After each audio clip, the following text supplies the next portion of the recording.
for the thousands in attendance and the millions watching around the world. Ladies and gentlemen, let's get ready to rumble! Yeah. What's up? This that boy Coach Malachi Williams in the building. We back. New Media Today USA Boxing. Yeah, man, we going in today, man. What's going on with everybody? With the lick read, baby. With the lick read. What's happening, everybody? I hope everybody's feeling good. I hope everybody is okay. As you know, today is Sir Mix-a-Lot Wednesdays. You know, we have a hip-hop feel 2-hour show. We try to, put together some colorful names as well. You know how we do it. You know what I mean, guys? So, Sir Mix-a-Lot Wednesdays, man. We breaking it down today. There's really not a whole lot going on in the sport of boxing. To be honest with you guys, I'm gonna be as transparent with you as possible. You can only talk about so many stories, spin it so many different ways. A lot of the channels are doing it. It is what it is. But I think that what I wanted to do today was I wanted to, sorry about that, guys. I wanted to break it down basically on a lot of stuff that I see going on as it relates to different narratives that's being pushed, different camps, different sides of the street, yada, yada, yada, yada, yada. And I just want to make this very clear because I specialize in this particular background from my background. And I just want to show you guys something. I really want to open you guys' eyes up to a lot of the stuff that I see that's going on. And I just want to break it down for you guys. I really want to break it down for you guys and just really just, I'm looking at something right now. To be honest, bear with me one moment, guys, because I'm going to prove a point and I'm going to hit this all the way home. I'm going to prove a point and I'm going to hit this all the way home right here. You see what I'm saying? I'm looking at something right here. Wait a minute. So let me put this over here, guys. Let me put this over here. They're talking about this and that, yada, yada, yada, yada. Oh yeah, let's talk about this. Let's talk about this. I think this is it right here. Bear with me one moment, guys. Okay, kid. Okay. You lost about that. Okay. Yeah, this here. Yeah, this is something else. This is crazy. Okay, guys, let me go ahead and I didn't mean to get distracted. I'm just trying to make sure I have everything set up because I'm fixing to cook today. So shout out to everybody, man. We're gonna let YouTube send the notifications out there, the YouTube universe, and we're gonna break it down like a 57 Chevy. You know how we do it. We're gonna break it down like a 57 Chevy. Not gonna play with these guys today. I'm not not taking any prisoners, and it is what it is. I have to be the one to do this because I think I'm the one that's more qualified to do it. I have to be the one to do this. You see what I'm saying? I have to, right? And it is what it is. You know what I mean? I'm gonna call it the way I see it, right down the middle. And hey, man, some may like it, some may not like it, but I'm gonna be as objective as possible, and I'm gonna paint a clear picture. And I'm not gonna say it with a whole lot of vigor. I'm just going to get straight to the point. And I want to, I think I have an intelligent audience here, and I just want you guys to see it for what it is. So you don't fall for the old banana in the tailpipe. But anyways, man, shout out to everybody in the chat. Shout out to the Queen Lisa Bells. Hey, okay. Shout out to Harleen in the building. Hey, okay. Shout out to Carlos. What's going on, fam? Hey, okay. Shout out to Fury and Survivor. Hey, okay. Shout out to Johnny Blaze and Thomas Cruz. Hey, okay. Shout out to Smile Back If You're Ugly. Hey, okay. Shout out to Teach. What's going on, fam? Hey, okay. Shout out to Rider of the Storm and Victor Terrones. Hey, okay. Shout out to PBC Fanboy. What's going on? Hey, okay. Shout out to Javon Soto. Hey, okay. Shout out to Paul Evans. Hey, okay. Shout out to the Queen Karma Serene. Hey, okay. Shout out to Chin Smoke. What's going on, fam? Hey, okay. Shout out to Major Key Boxing. Major Key in the building. Please subscribe to Major Key. Hey, okay. Shout out to okay, that's great. Karma Serene said an agreement was reached for the Porter versus Crawford fight. That's good news. That's really good news, Carm. That's really good news. Is that on Twitter Carm, or Instagram? Which one it is? Is that on Twitter or Instagram? I hope that's true. I hope that's true, Carm. I hope that is true, that an agreement was reached. Because if that is the case, and then that's good. That is good. I don't know if it's Who spoke about it? Is it on Mike Carpenter? Who broke the story? Yeah, I'm trying to look for it on Twitter. Anyway, shout out to Javon Soto. Hey, okay. Shout out to Jeff Lucietta. Hey, okay. Shout out to Lisa Bales, the queen. Hey, okay. Shout out to Paul Evans. What's going on, fam? Hey, okay. Shout out to Andy C. What the link read. Hey, okay. Shout out to Lady Shan Kaboom in the building. Lady Shan at 5 o'clock. I think that's 5 o'clock, which is 10 o'clock UK time. I think she's interviewing Haseen Rockman. We're gonna do 2 hours and that's it. We out of here. You know what I mean? 2 hours and that's it. I'm gonna hit my points and and we're gonna make it do what it do, and that's that. You know what I mean? But yeah, Lady Shan, she has Haseen Rockman coming up at 5 o'clock Eastern Standard Time. So 2 hours from now. Haseen Rockman, so you guys can go over her channel once this is over with.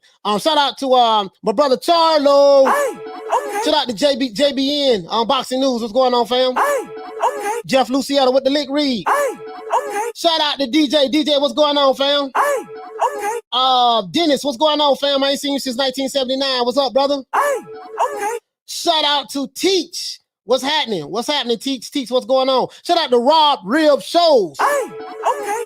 Shout out to I think that's it. I think what we're gonna do, Andy C, what's going on? Hey, okay. I wanna get into this. We're gonna make this real quick because I know this can be very winded. I'm not gonna be winded about this. Again, if you're new to the channel, please like the video. Please subscribe to the YouTube channel. A little background about myself. If you don't know who I am, you know what I mean? If you don't know who I am, a little background about myself, because this subject matter, I'm going to hit right at home. I'm very familiar with this. Remember, I told you guys when I was going to start my channel, it was going to be about religion. It was going to be about politics. It was going to be about race and politics, right? It was going to be about race and politics. That's what my channel is going to be about. But I'm glad I didn't go down that path. You know, I said, it's just a hot topic. Let me just go over here in the sport of boxing. And, I didn't know boxing was about race and politics. And I see the narratives that's being pushed out there from the Hispanics. I see the narratives that's being pushed out there from the blacks. I see the narrative that's being pushed out there from, I don't know any white YouTube channels. I really don't, that cover boxing, to be honest with you. So I don't know any. If you guys know any, let me know. But I see the narrative that's being pushed because I come from a narrative-based background.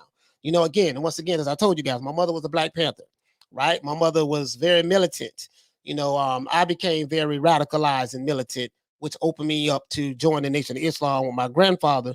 My grandfather was out of Mosque Number 7 in New York. Minister Abdul Kareem Muhammad, RIP, rest in peace. I was trained by some heavy hitters. I learned a lot from different people. Right, I just say different heavy hitters in the NOI that's no longer here anymore. Right, 24 and a half years out of Mosque Number 47, lieutenant. So anyways, that's neither here nor there. But I say all that to say this. Let's go ahead and knock this out the box right quick. Who else? Anybody else I forgot to say shout out to? Shout out to Zachary Allen. What's going on, fam? Hey, okay. Shout out to who else we have? Rod Rib Shows, Paul Evans, Levi Smith. What's happening? Hey, okay. Shout out to Mr. Wright. Hey, okay. Okay, let's do this. Shout out to John Doe. What's happening? Shout out to Triple X. What the link read? And that's it. Shout out to the Queen Lee Luna. Hey, okay. Let's get into this. And Lennox, what's the best? Shout out to you, fam. Hey, okay. All right, now. Let's go in. I want you guys to understand the business of race hustling in boxing on YouTube. Race hustling is a business that's been around a long time. It didn't start with Don King, didn't start with Bob Arum. It's go way back. It go way back, right? But in the sport of boxing, race hustling has always been around. Race hustling has always been around, and it was mostly perpetuated by the white promoters and the Italians that was in the sport of boxing, that was running boxing at that time. Before Don King or Bob Arum even got involved in the sport of boxing, this has been going on. Right? This is what's been happening, right? Now, things today are nothing like it was yesterday. You do have people, whether they're Hispanic or whether they're Black, who are pushing certain narratives, and that's fine. If that's the narrative you want to push, so be it. My job is to be as concise as possible, point them out, let you guys see the game, and you decide whether you want to fall for it or not, right? It is what it is. I'm going to tell it the way I see it from my perspective. My views are my views. That my views do not reflect anything or anybody who have ever been on this channel or anyone who I ever gave a shout out to or asked you guys to subscribe to. My views are not their views. It don't represent their views. My views are my views because I come from a unique perspective. My background, right? My background. So now I want you to understand the business of race hustling in the sport of boxing, in boxing when it comes to YouTube, right? Now, race hustling in boxing is not a new thing as it relates to the sport, right? Now, we have promoters who have pushed race in order to sell tickets to fights in the past, like Bob Arum and Don King. Bob Arum and Don King are both 90 years old. They are still around. Don King is not as prevalent anymore as he used to in his heyday. And Bob Arum is, you know, he's still hanging around doing his thing, right? Now, back in the Jack Johnson and Sugar Ray Robinson days, you had white promoters and Italian promoters pushing race in order to sell fights every time a white guy fought a black guy. This is facts. Now, some of the biggest race hustlers on the planet, the best on the planet, are politicians. In politics here in America, the Democrats and Republicans, they play the race game or the race card in order to garner votes from the people, right? Perfect example. And depending upon what race you are or ethnicity you are, you've probably made decisions based on the rhetoric you were programmed to believe, right? So now in America, we have Democrats. They are professional race hustlers. There is no political party on the planet that has perfected the art of race hustling better than the Democrat Party, especially as it relates to garnering black votes, right? Garnering black votes in to a degree. I don't know too much about the Hispanic vote, or maybe the Hispanic vote as well. But the Democrat Party is the best at it, right? And the Republican Party, you know, they garner votes amongst their base, amongst right wing, right? And so we're taught that, you know, anybody who's a Republican is a racist, anybody who has conservative views is racist, and yada, yada, yada, yada, yada. This comes from politics. This comes from the Democrat Party, Republican Party. Even though the Democrat Party and even though the Democrats and Republicans politicians are friends, even though they hang out together, even though they go to the same schools, even though their children hang out together, the people have not realized that they are being bamboozled by both parties. Especially black Americans. I talk about that as well, but especially that, right?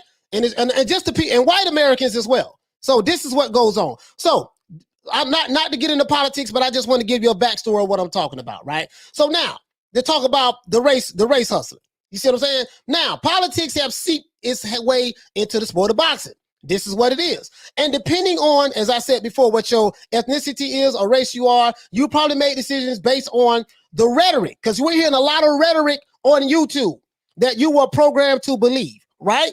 I'm going somewhere with this. Now, the Latino and the Latino, Hispanic, and Black YouTube channels understand this to a T.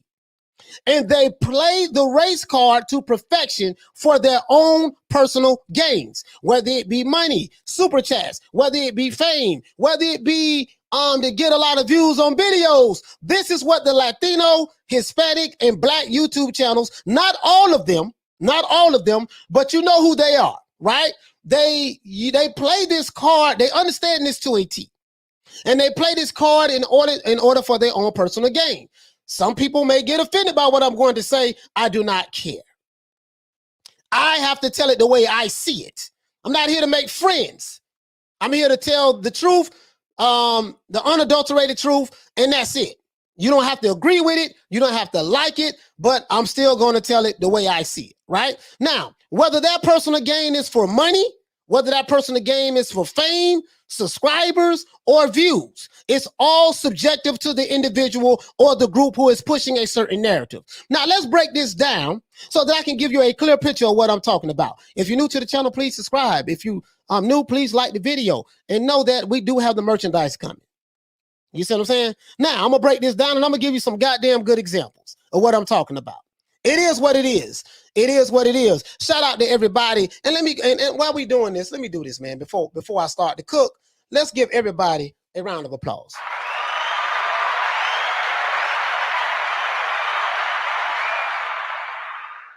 Again, not here to make friends. Some people may fall out with me, and that's fine. I'm on You know, it is what it is. You see what I'm saying? So now, let's do this. Let's do this. Now, as I said before, you have certain channels, and I want you guys to see this, right? Let me do this. I want you guys to see something. I've been on this a minute now. I shot this video here on April 24th, 2021. I talked about the race hustlers of the boxing community are destroying the sport of boxing. I always told you guys that I care about the sport of boxing more than I care about any particular fighter. I told you guys this. I care more about the sport of boxing than I care about any particular fighter. So I don't bang on people for the most say. I bang on the narrative. I bang on the narrative because I come from the narrative background. I come from that background. You see what I'm saying? And nobody who is a follower of a particular fighter was more radicalized than I was. You didn't put the work in that I put in. I don't think you did. You didn't. You know, I'm not going to get too deep into it, but there's certain, you know, certain things that I know that some of these guys just didn't do. You see what I'm saying? And I'm not talking about a particular group in order to jump on them or whatever the case may be. This is not about that. So I'm going to ask you this here. You know, tuck your feelings in for a minute. This ain't about your feelings. This ain't about your feelings. I'm going to get straight to the goddamn point today. I'm not going to play with it. You see what I'm saying? Now, in that video, guys, I talked about, in that particular video, I talked about the race hustlers of the boxing community are destroying the sport of boxing. That video there, April, right? Then I came back around last month and I said that turning boxing issues into race issues does not help the sport of boxing. What do I mean by that? Turning boxing issues into race issues does not help the sport of boxing. As you know, we have this Oscar Valdez thing going on with Oscar Valdez cheating, getting popped for PEDs. And then we do have the narrative that, hey, man, Mauricio Suleiman, he's Mexican. That is true. He's from Mexico. He's a Hispanic. He's going to look out for his own kind. Yeah, okay, he's looking out for his own kind. I think every group does look out for their own kind. So I can understand that. And if Mauricio Suleiman, he's Hispanic, he's Mexican, he's going to look out for his own kind, guess what? I can't get mad at him about that. Can't get mad at him about that. If he's going to look out for his own, so be it. At least he made it obvious. Again, I told you guys, when it comes to certain things, you know, the R word, racism, I like the open racism. I don't like the Democrat racism. I like the Republican racism. Because at least with them, I know exactly where I stand. The Democrats' racism is a little, you know, slide in on you, make you feel good. Yeah, baby boy, you know, we like you. We're going to put this 3-strike law against you. You get caught 3 times, we're going to MC hammer your ass. Or whatever the case may be, right? But not to talk about politics. I'm not going to get into that. I'm just going to tell you guys that everything is not a race issue. Everything in boxing is not a race issue. But race hustlers always find the opportunity to make something a race issue. Race hustlers have perfected the art in that. I promise you, when you leave this show today, you will get a clear understanding as to what are some of the tactics that race hustlers do on YouTube. Calling everybody out today. Calling them all out today. It is what it is. I ain't going to say no names. I'm going to let you guys figure out who fits that narrative, who's pushing that certain agenda, because I don't know all of them, and I really don't give a damn. I used to drop the link and let people come on the panel and talk and stuff like that. I may get back to that some other time, but the reason why I haven't done it in a while is because it leads to other stuff. I don't do the Jerry Springer stuff over here on this channel. Not gonna be arguing, cursing you out, calling you bitch ass niggas, this, that. Yeah, I'm not gonna be, we ain't gonna be doing all that over here. If you want the drama show, go to the other drama channels. You know who they are. Go on the chitlin circuit, the YouTube circuit, and y'all can call each other racial names and this and that, and talk about pulling up and doing all that stuff all day. Go over there with that. That ain't gonna work over here. Again, I ain't down with no. I'm not with the narrative from nobody. Care nothing about You want to be me being friends. You won't deal with me no more. I'm saying for the other guy, not you guys in the chat, but you get what I'm saying. I care nothing about it. But let's do this. You know, my channel is about the sport of boxing. I love the sport of boxing. I don't push narratives over here. I'm not down with no crews, no clicks. I'm not down with none of that. Because what happens is when you down with a crew or a clique, then you have to push the narrative of that crew or that clique. And if you don't push the narrative, then they'll turn around and turn on you. So just be my enemy from the jump. Just be my enemy from the jump. I'm good. So I dropped this right here, right? I came across this video. This is from, let me see something. Hold on, guys. Let me see something. Bear with me one moment, guys. Trying to find something here. I'm trying to find something here, guys. Bear with me. Bear with me one moment, guys. Bear with me one moment, guys. I'm trying to find something, guys. Bear with me one moment, guys. Trying to make sure I'm on the right page, okay? Just bear with me, guys. I'm trying to make sure I'm on the right page for a minute before we get started. All right. I think I found the right video. Okay, guys, check me out. Here we go. We finna cook. Now, I you know, me doing my research, I say, I type in certain keywords in the search engine up here, guys, basically, and I say, you know what? There's really nothing going on in the sport of boxing, but let me go ahead and talk about this particular subject matter because it's been on my mind for a little bit, and I say I need to, you know, just in case a lot of the people who subscribe to me or new subscribers may not know what I'm about. I'm fixing to show you what I'm about right now. So shout out to my brother, Retro Boxing and Documentaries. Okay.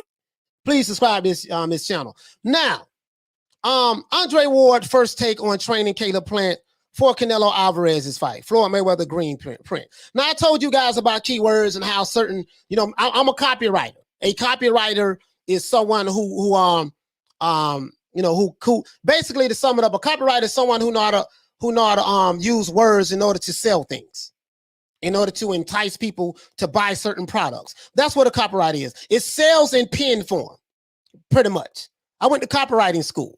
You know what I mean? I went to AWAI, copywriting school, to know how to advertise and sell and stuff like that, right?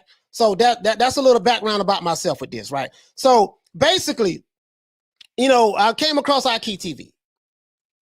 Heard a lot about this guy. You know, he's doing well for himself. 95,000 subscribers. He's doing good.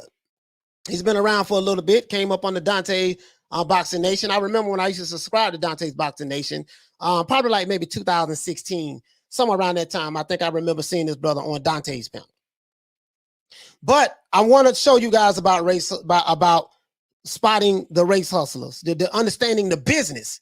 Not even pointing out race hustlers. I'm not even doing that. I just want you to understand the business of it, the business aspect of it. Now, this brother right here, he talks about, I'm going to pull this up on my phone because, you know, so you guys can hear it. He talks about, in this particular video, this brother, let me see what's up. In this particular video, the brother, Andre Ward first. Okay, here we go. Hold on, guys. I want to make sure you guys, let me tune this in, so I want you guys to hear this. Because, you know, when I talk, I like to come with receipts. You know, I don't like to do no talking. I like to come with the damn receipts. Period. I like to come with receipts. So I want you guys to hear this. The manipulation in this video is something else to me, right? I look at them. I want you to understand some of the tactics, so when you hear them, you'll know what it is, right? Now, I can't knock another man's hustle. I'm not knocking these guys' hustle. If you guys got people giving you money, super chats, fame, whatever, press credentials for pushing your agenda, by all means, continue to push your agenda. You'll never hear me knock another man's hustle. Get that money. If you got enough people out there gullible enough to pay you and give you the notoriety you're looking for, continue to do it. But let me tell you something. These dudes ain't no goddamn Malcolm X's. These dudes ain't no Malcolm X's. They not no Marcus Garveys. They ain't none of that. What is the Hispanic? Now, I don't know who would be the equivalent of a race hustler in the Hispanic community. That'd be something that the Hispanic community, they'll have to figure that out. I don't know who would be the equivalent of a race hustler in that community, because I grew up in the Black community, right? That's pretty much my culture.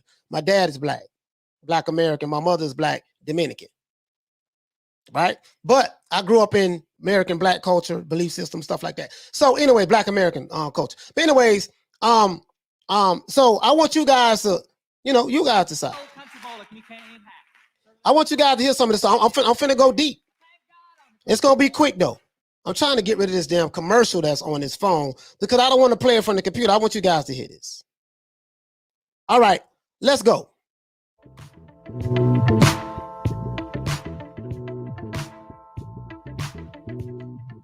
So Caleb Plant pulls his best move yet by training with the last undisputed pound-for-pound #1 king, Andre Ward. Now let's start right here. The brother said that this is the propaganda, right? This is the propaganda. Well, this is just an outright lie. This ain't even propaganda. He said Andre Ward first take on training Caleb Plant for Canelo Alvarez's fight. Floyd Mayweather green print. Now, Andre Ward working with Caleb Plant does not mean that Caleb Plant is going to beat Canelo. No, it doesn't. Doesn't mean that. Caleb Plant is very talented. He is, yada, yada, yada, blah, blah, squaze. As you can see, Caleb Plant is a white guy. So Andre Ward is Black. Andre Ward is biracial. Does it matter? No, doesn't matter to me. But to some who put certain narratives, it matters to them. You got some people who want Andre Ward to be on the front line for racial issues in America for Blacks. You got some who, well, man, if he don't do this and do that, if he don't live up to what I think he should be doing, you know what I mean? Then I ain't going to ride with him. I ain't going to support him. And that's fine. But the first lie, his brother said that Andre Ward was the first. He was the last undisputed champion. Andre Ward has never been undisputed. Move yet by training with the last undisputed pound-for-pound #1 king, Andre Ward. Remember, Andre Ward is not just one of the last greats. He's also the last undisputed 168-pounder. Well, he didn't held all of the 4 belts all at the same time. However, more importantly, he was hands down the #1 168-pounder, the king. Now, this guy said that Andre Ward was the last undisputed 168-pounder. Then he turned around and said that, well, he didn't hold all of the belts at one time. Then guess what? He was never undisputed. How can you sit back and say that Andre Ward was the last? I want you guys to hear this again. I'm finna show you the bullshit. But hey, so be it. His followers like it. And hey, man, more power to him. Keep getting that money, Ikea. I ain't mad at you. Andre Ward is not just one of the last greats. He's also the last undisputed 168-pounder. Well, he didn't held all of the 4 belts all at the same time. However, more importantly, he was hands down the #1 168-pounder, the king of that division, as he remained supreme over time by dominating and winning the Super 6, etc., etc., etc. All right, so I ain't gonna finna relitigate all this, right? We know Andre Ward is a great fighter. He won the Super 6 tournament. A lot of these fights that Andre Ward had, he was picked as an underdog. They weren't expecting him to win. He ended up beating all of the top 6, all of the top 5 middleweights in the division, and he became that guy. We know this, right?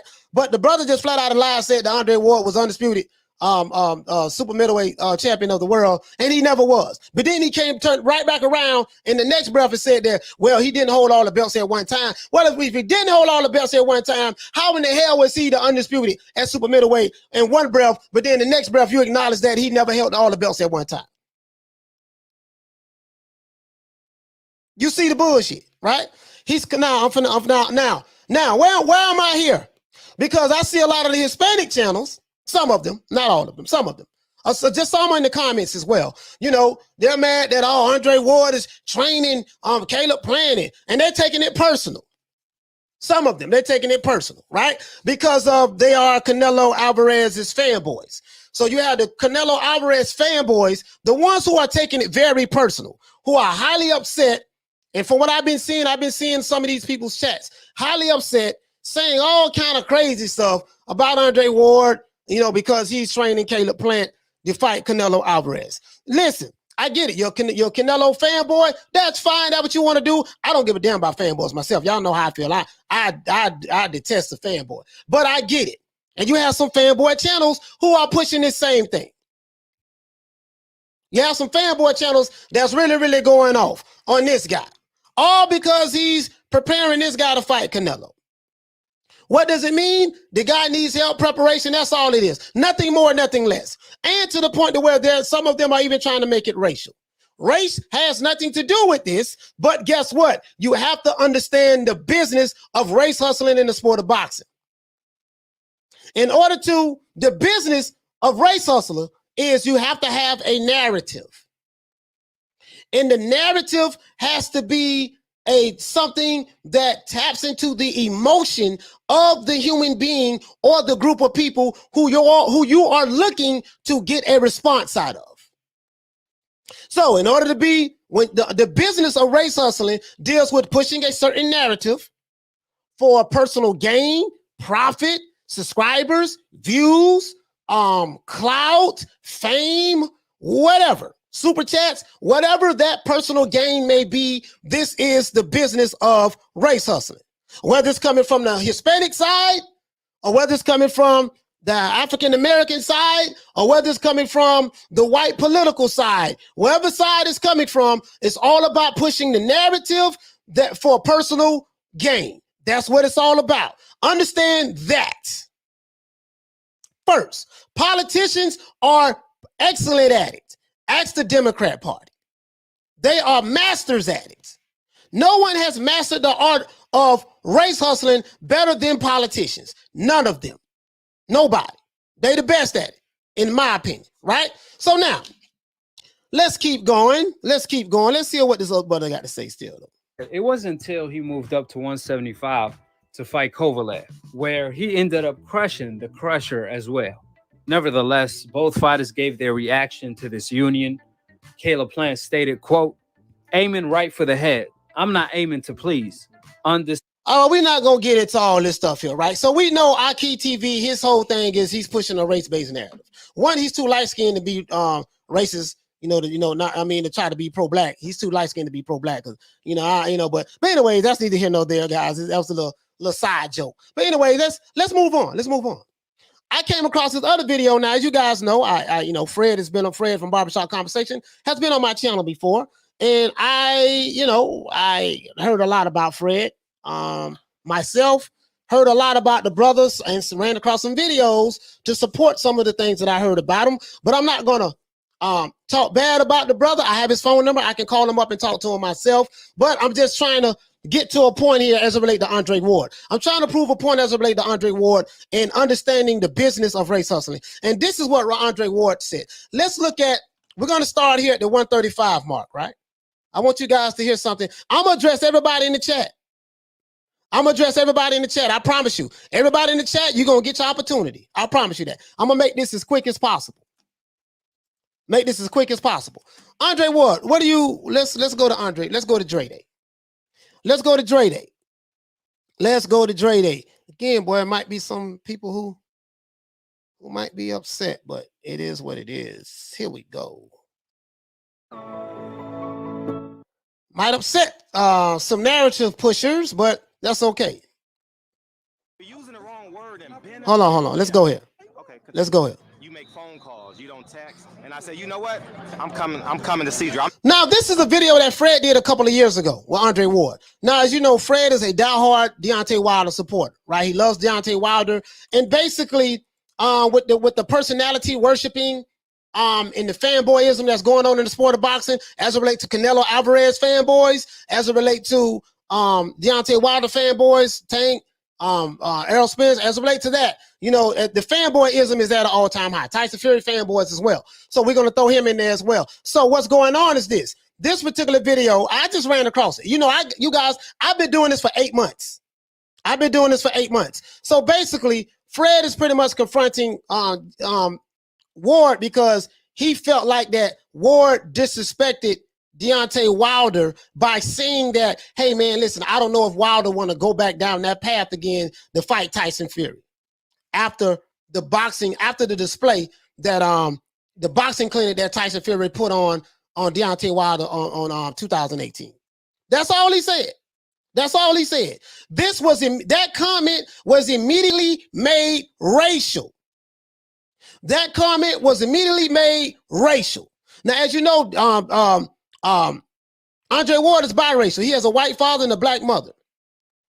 He has a white father and a black mother. But he's supposed to be Malcolm X or Dr. Khalid Muhammad now. Right? So let's hear what Andre Ward has to say. I'm going to give you two parts of this. I've been all the way up here to see Dre. Let me say this. Yeah. Let me say this. Uh-huh. So first and foremost, you got a page you run, right? Yes. Right? Yes. You get paid to run that page, right? Yes. Uh-huh. Clicks, Yes. views, Yes. right? Yes. Advertising, Yes. right? Yes. Okay. I get paid to have an opinion. Yeah. All right, so Andre Ward is saying to Fred, he said, listen, first of all, you have a YouTube page, right? Fred says yes. He said you get clicks, views, advertising, yada, yada, yada, yada, yada. He's going somewhere with this. Dre has laid it all out. He see it for what it is, right? According to his perspective. Now, of course, Fred will probably say something totally different, but I have my own take on this. My own take on this is I agree with what Dre is talking about. Now, if you're looking through the revolutionary blinders of fighting white supremacy and everybody's racist and we got to fight the man and all that stuff there, then you're not going to see anything. The only thing you're going to see is what you want to see already, because you already been duped from the jump. You've been duped already. And I get it. I know, because I was duped for over 20 years of my life, 25 years. Let's see, I'm 47. I've been duped since I was what, 14? So 33 years of my life. 33 years of my life, and I woke up. No, not 33 years of my life. Sorry about that. That's not true. 30, almost 30 years, something like that. Well, from 14 to 41, 42, somewhere up in there. But you get what I'm saying. 28 years of my life, something like that. You get what I'm saying, right? So listen to what Andre Ward is saying. Not just when I'm ringside, but even on my social media. Andre Ward is saying he get paid for his opinion. Whether you agree with it or not is irrelevant, but he get paid for his opinion. Listen to this. But the question I have for you is, if you supported me like you say you did, And I did, and you know I did. why would you jump ship at the first sign of something that you didn't like? Where was the benefit of the doubt for me? Because so Andre Ward what happened was Fred used to support Andre Ward, but he didn't like the comments that Andre Ward said about Wilder. These Wilder fanboys are like this. Listen, this is not about the black man, black, white, Latino. This is not about that. This is about pushing a certain narrative. Let's be real here. If you criticize and say anything about Deontay Wilder, then the black shit goes out of the window. But watch what Andre Ward say to him later on. I got something for you guys. It goes out of the window. If you are a pro Deontay Wilder guy, there's nothing wrong with that. There's nothing wrong with that. Stop saying that you're for black people, because you're not. You're for Deontay Wilder. So stop saying that. And you Hispanics, I got some for the Hispanic channels as well. Got some for you too. The clip is loaded today, and I'm busting. Whoever get hit, it's the hit dog that hollers, right? As Malcolm X say, if you throw a rock in a pack of dog, it's the hit dog. It's the hit dog that hollers. So if you're screaming and yelling and hollering right now, you the one who I'm talking about. So let's go. That's a good point. If I'm rolling with you, I may see something and say, man, what was that about? Right. But I'm gonna say, you know what? I feel like I vouch for this guy's character. Let me let him explain himself, and maybe down the road and kind of clarify whatever. But it was like an initial attack on me. And I'll say this. And this is what he said was because he made his opinion about Wilder not wanting, he should not want to fight Tyson Fury again after the boxing display that he gave, right? And you notice on these YouTube channels, as soon as you criticize their favorite fighter, they immediately do what? They started calling Andre Ward a coon. They started calling him Uncle Tom. They started calling him sellout. Guess what? You know what I mean? Guess what? They say the same thing about me as well. Coon, Uncle Tom, sellout. You ain't on the code. I broke down what the code is. These dudes ain't on the code that I came up on. Just calling it like I see it, right? Calling it like I see it. Again, I'm not here to appease anyone. I'm not here to, make friends. I'm not here to shuck and jive, and I'm not doing none of that. The other YouTube channels, and I don't care nothing about that. I never have, right? I'm just calling it the way I see it. You don't have to agree with me. It doesn't necessarily mean I'm right. This is my subjective opinion on how I feel. And I'm coming from the expertise and background of being a race hustler, any former racist for damn most of my life, right? So that's the perspective I'm coming from. Hey, shout out to High Low. Hey, okay. For dropping that $2 super chat on your boy. Hey, Leroy. Super chat received. Playtime's over, boy. Dre, let's. So Dre was just saying, listen, man, because I said what I said about Wilder. He didn't say anything disrespectful, anything. He's saying from a skill set standpoint, he thought that, hey, man, Wilder may not want to go back and revisit Fury again.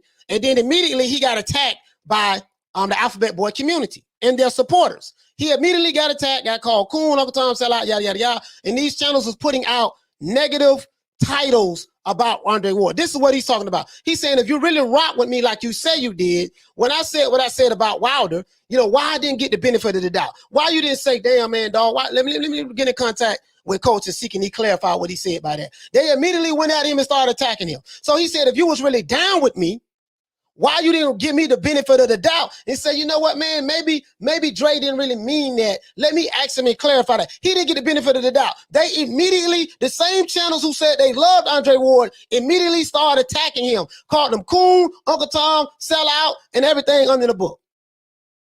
This is what they do when you push these narratives. Shout out to Juan. What's going on, fam? Hey, okay. For dropping that $2 super chat on your boy. Hey, Leroy. Super chat received. Playtime's over, boy. Dre, go ahead. When you posed your first question, you said us, right? Uh-huh. Now, personally, me, I'm half white, I'm half black. I'm not pro-black, I'm pro-everybody. But Kovalev, okay. So he said that he's half white, he half black. He's not pro-black. He's pro-everybody. The man is biracial. But yet, the narrative pushing channels want him to choose a side. You got to come on our side. And you do not never in life say anything criticism towards Wilder, because Wilder has personal relationships with the Alphabet Boy community. So their job is to run interference for Wilder no matter what. No matter what. If you say anything against Wilder, if you criticize him, no matter how wrong he may be, our job is to attack you vehemently. And if you are black, we will ostracize you, call you coon, Uncle Tom, sell out, attack you, and we might even threaten you online with violence. Let's go. You know the energy was a Kovalev Ward, though. Let me finish. I'm pro-everybody. That's me. But you used that as an opportunity to benefit your page. Let me tell you why. Okay, continue. So he said that he used the opportunity that he said, he basically he's saying Fred is an opportunist.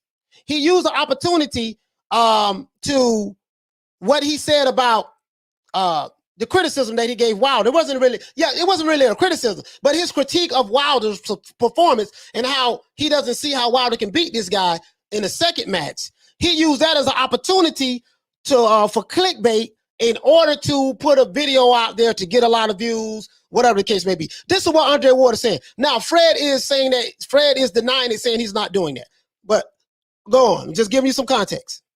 Because you got Wilder riled up about it. Let him know, baby. Let him know. You posted things over and over and over. So he was saying that the reason why he said that because he's posting stuff over and over and over again, flaming the tensions. The racial tensions, flaming everything. He got Wilder riled up about it. And if Wilder gets riled up about it, then the Alphabet Boy is going to get riled up about it. And if the Alphabet Boys get riled up about it, then the Wilder fanboy is going to get riled up about it. And then when all of them get riled up about it, then, because, again, I say a lot of these guys have very low IQs. And I honestly do mean that. They have very low IQs because, they're so easy to be propagandized. So easy to be propagandized because, they fall for the yo-yo, they fall for the banana in the tailpipe all the goddamn time. But they are conditioned to fall for the banana in the tailpipe. The Hispanic channels as well. The Hispanic channels is they definitely on that as well, right? You know, it is what it is. But I'm gonna call it the way I see it. Again, everybody gonna get it today. I'm the can man, everybody getting it. If I throw a rock in a pack of dogs, it's a hit dog that hollers. So that's all I'm saying. But I'm putting it in some context. Now this video is from 2 years ago. But I'm gonna bring it all the way up to 2021. No, I drove here just for you. I'm being real with you. No, so I'm gonna tell you like this. So if you roll with me like you say you did, which I believe you. Yeah. Where was the benefit of the doubt for the guy that you said was high character quality, all these different things, but at the first sign of something, you jump ship, you got him riled up, instead of trying to bring peace and being a peacemaker about the situation and saying, hey, y'all, hold up. Look, maybe Ward meant this, maybe he meant that. And really, I'm going to be honest with you. You benefited from it. So GNC has all the best flavors to help you crush your wellness routine. So what he said was, instead of you making peace about the situation, you benefited by continuously to put out clickbait titles, flaming the tensions, sensationalizing nothing and making something out of it in order for personal benefit and gain. This is what Andre Ward is saying. This is what race hustlers do. Race hustlers do this. Politicians do it every day. If you want to get race hustle, turn on the CNN and you'll get all the race hustling you need. Turn on the Fox, you'll get all the race hustling you need. Turn on the MSNBC, you'll get all the race hustling you need. Oh, they're good at sensationalizing and propagandizing. This is what's going on YouTube. This is what's going on on YouTube right now. But of course, I got people coming back to me telling me about them. And I did my homework. I'm like, barbershop conversation. I think I didn't talk to this dude before. Looked your face up, and I was like, okay, yeah, I have talked to that brother. It's interesting to me. Why would he take an opportunity like that to benefit from it? You're using the wrong word, using the wrong adjective, the wrong verb. So Fred is debating. Like, I ain't benefiting. I'm not benefiting from it. You're using the wrong words. And Andre Ward is right. He's saying that. Why would you take a situation to benefit from it, right? So, but Fred is denying that. So in defense of him, he's denying it, but I have my own interpretation of it. I gotta call it like it is. I ain't here to make friends. I ain't down with nobody. Clicks, crews, damn that. My name ain't Brandon. I don't want to be down. I'm Ryan Dolo. I'm good. Okay. How am I benefiting? Because every video you post, you're profiting from it, right? Then I'm gonna go to another topic. Sure. You said us again, right? Yes. With all due respect, my brother, I don't follow your page. I don't subscribe to the page, but I see stuff pop up on my. So he's just basically saying that every video you post, you profited from it. Remember, race hustler, primary goal is to profit from whatever rhetoric they are spitting, whether it be a YouTube video, whether it be a song, whether it be a speech or whatever. This is what race hustlers do. Today I'm putting a nail in the coffin on this. I want you guys to see this now. Every time an African American fighter, every time they have something going on, you post it. No, explain, articulate. I'm articulating just fine. No, I don't know. Anytime, Give a primary example. It could be Javante versus Shakur on social media. You gonna post it. It could be something that wasn't even nothing between Andre Ward and Wilder. You post it. So he's saying that anytime there's a black fighter involved, Fred wants to post stuff and sensationalize stuff and yada, yada. This is basically what Andre Ward is saying. Fred is vehemently denying this, of course, but this is what Andre Ward is saying. This is from Andre Ward's perspective. I'm just going off of what I'm seeing from this video. Again, this video is 2 years old. What does that have to do with today? I'm finna bring it on home. You're looking like an opportunist to me. Now, continue. Yeah, you look, because again, if you were doing your page, he said Fred is looking like an opportunist to him, right? Race hustlers are opportunists. If I know I got a low IQ group fan base over here and I can tell them any goddamn thing to get super chats or get subscribers or get fame or whatever the case may be, then I'm going to tell them that because that's my opportunity to get whatever personal gain that I deem that is fit for me. Right? whatever personal games that I deem that is fit for me. This is what Andre Ward is saying. This is his perspective on it. Out of the goodness of your heart and for the love of the sport, I wouldn't be able to say this. Okay. But if you were pro us, like you said, I didn't say that. You said that. If you're pro us, see right now you benefit from this. No, it's not even. Hold on. So he said that, listen, man, if you would have ran your page for free, not getting any super chats or whatever the case may be, and you were just doing it from the love and the kindness of your heart, then I'd say something different. But, you know, if you asking for money and getting this and getting that, in return, you're benefiting from it, right? So this is what Andre Ward is saying. This is from his perspective because the videos were put out about him. You see what I'm saying? So let's go. Both multi-millionaires, Ward. I'm for real. So we're both wealthy. We're both intelligent. It's not even about that. It's not even about that. Okay, continue. Ask my man right here. You're using the wrong word and benefit. Yes. I'm trying to go home. I live 3.5 hours away. Me too. Right? I stopped. I said, man, let me talk to him. He's trying to get me where I need to go. Yeah. But I'm stopping, and you're going to benefit from this. Because guess what? You're going to post it. And he said, you're going to benefit from this conversation that we're having because he's being filmed, as you can see, by Fred. He said, you know why you're going to benefit from it? Because you're going to post it. He posted it. You're going to benefit from it. He posted, and the video got like 78,000 views, right? Again, I'm not saying that Andre is wrong and Fred is right and Fred is right and Andre is wrong. I'm saying this is from Andre Ward's perspective. And to be honest with you, I totally agree with Andre Ward. Totally agree. I totally agree because I see a lot of this going on right now. Control the headline that you use, can I? But you're gonna do you're gonna try to have a headline that is you know, thirsty enough that makes people want to click. Ward responds to me. I finally confront Ward about his Wilder comments. If you're pro us, like you say, if you're this is like 8 Mile and Eminem. You hear what he said? He said, now you're gonna come up with a headline that's thirsty enough, clickbait, that's thirsty enough to make people click on it so they can hear what you got to say.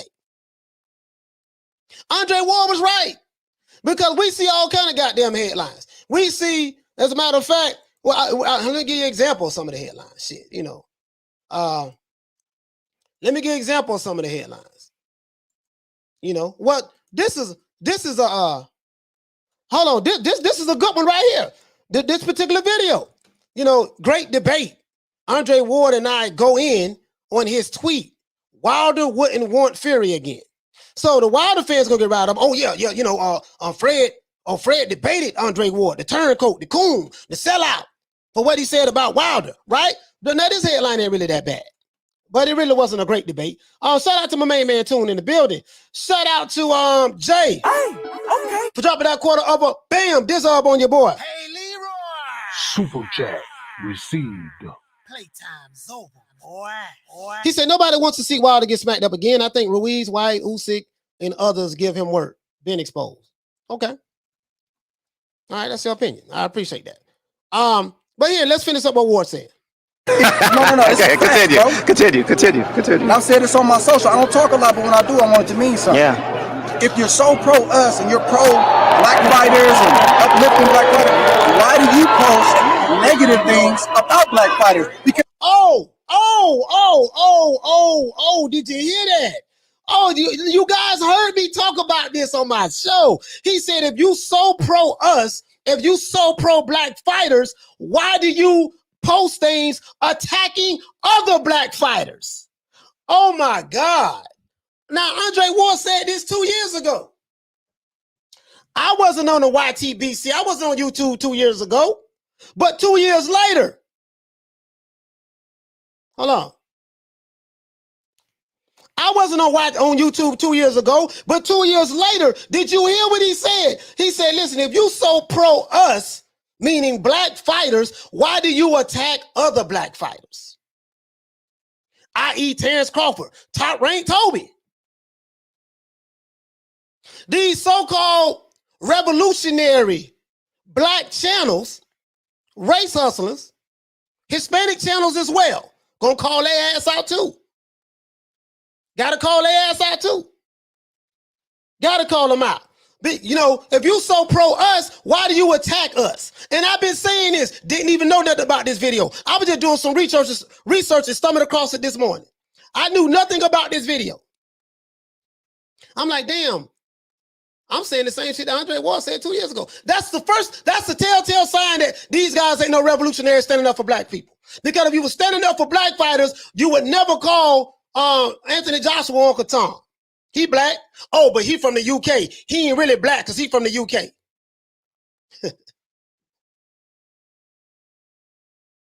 You attack Terence Crawford, call him top ranked Toby.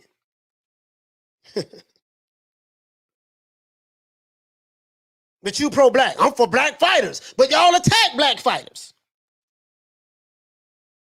The hypocrisy. If you didn't have a double standard, you would not have a standard at all. Yeah. So they don't like me because I call out the bullshit. I call it the way I see it. I ain't pushing no narratives, and no, I'm not on your team. I care nothing about your side. I care nothing about your clique. I care nothing about your crew. Whether you got a Hispanic clique, care nothing about you, sir. Whether you have a black clique, care nothing about you, sir. Whether you have a white clique, care nothing about you, sir. The only thing I give a damn about is the sport of boxing. Because all of them full of shit. Gotta call it out, though. Gotta call it out. So this is what Andre Ward was saying. Hit the nail right on the head. He hit the nail right on the head. Now, I'm not finished. If you were so pro us, if I saw two black fighters getting into it, I wouldn't post it. I would say, man, maybe I can holler at them brothers off to the side. He said, if I saw two black fighters getting into it, I wouldn't post it. Maybe I can reach out to both of those fighters, talk to them on the side to see can we get them to squash it. But when you got to pick a side, you're going to try to capitalize on it. Understand the business of race hustling on YouTube. That's the topic of this show, right? Understand the business of race hustling. If you're new to the channel, please subscribe, like the video, and share the video. I've been doing this 8 months and figured it out. These guys have been doing it for years. But I'm saying on YouTube, but I've been doing this way before any of these guys even got involved in this shit. I've been through the Sinetta TV segment before Sinetta even had a station. You know, I've been through that, the conscious community. Before that, you know, NOI, the Dr. Khalid Muhammad, you know, Minister Rahman, Brother Jabril out in Arizona, you know, F5, Captain Curtis, Southern Regional Captain, the regional captain of the South. You know what I mean? You know, Musain down in Miami, BR down in Miami. Like, bro, I like literally, bro, I've been there, done that. He said, yeah, but when Ward F up, he is called a half-breed by them dumbasses. Yeah. Yep. It is what it is. Shout out to my main man, Toon. Hey, okay. For dropping that half for Dizzub on your boy. Hey, Leroy. Super chat received. Playtime's over, boy. He said Fred just made a video calling out Ward because he's training Caleb Plant and spoke negatively of Wilder. Fred got a compilation here on YouTube of his contradictions. He was in politics. It makes sense.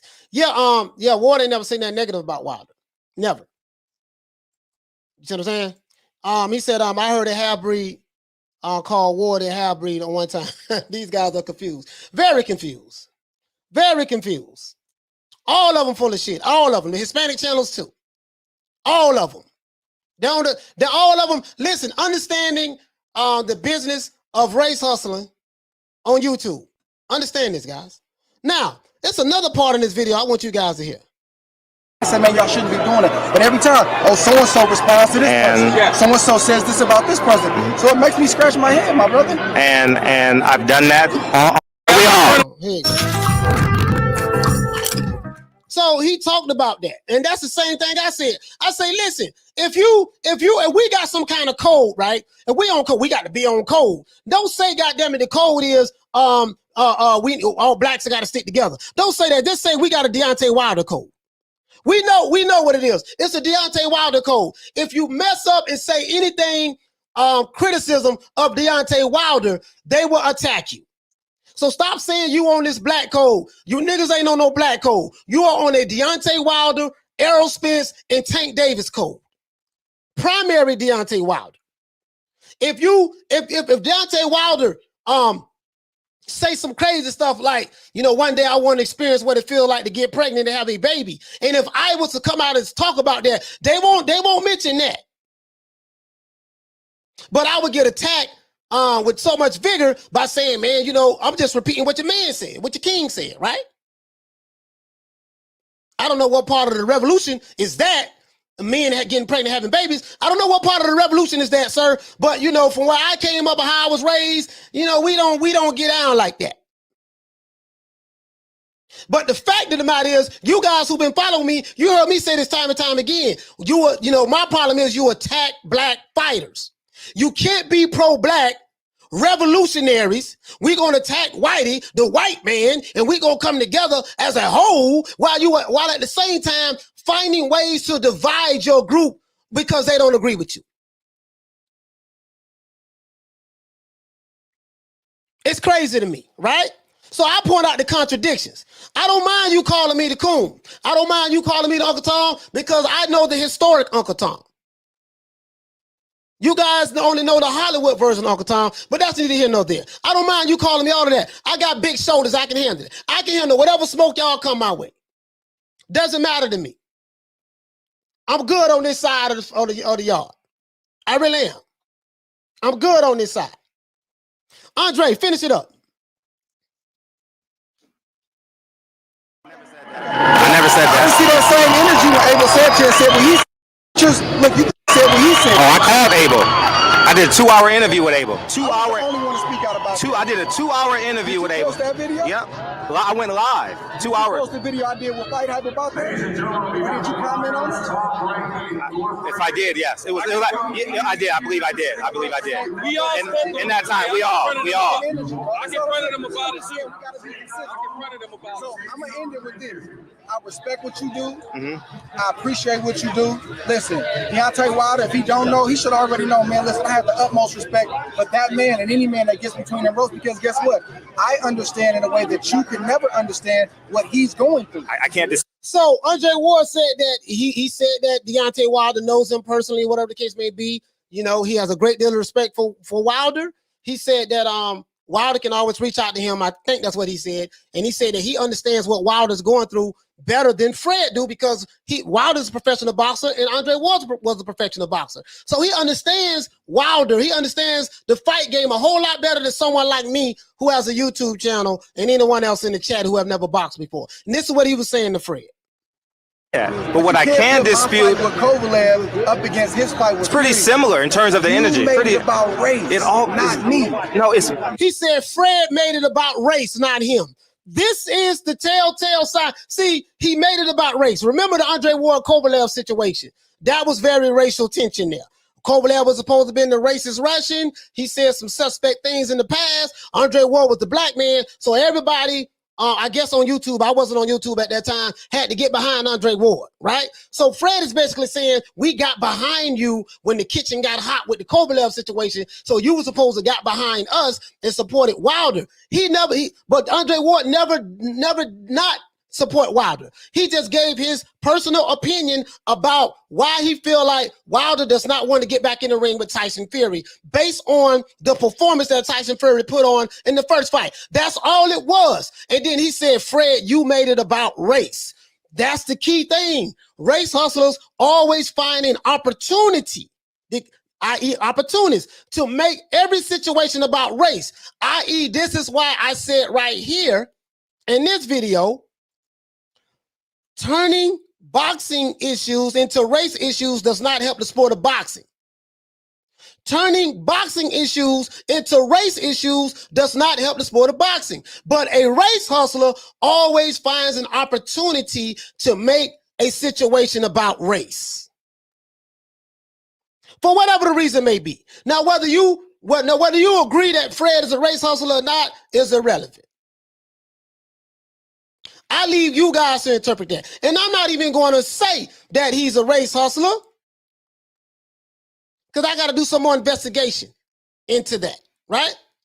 But Fred did say that he's more on the line of Malcolm X, and I'll let you guys hear that if you don't believe me. But And Fred loves Malcolm X. He loves Malcolm X a lot. He does. Oh, shout out to Fred for his movie. But I gotta call it the way I see it.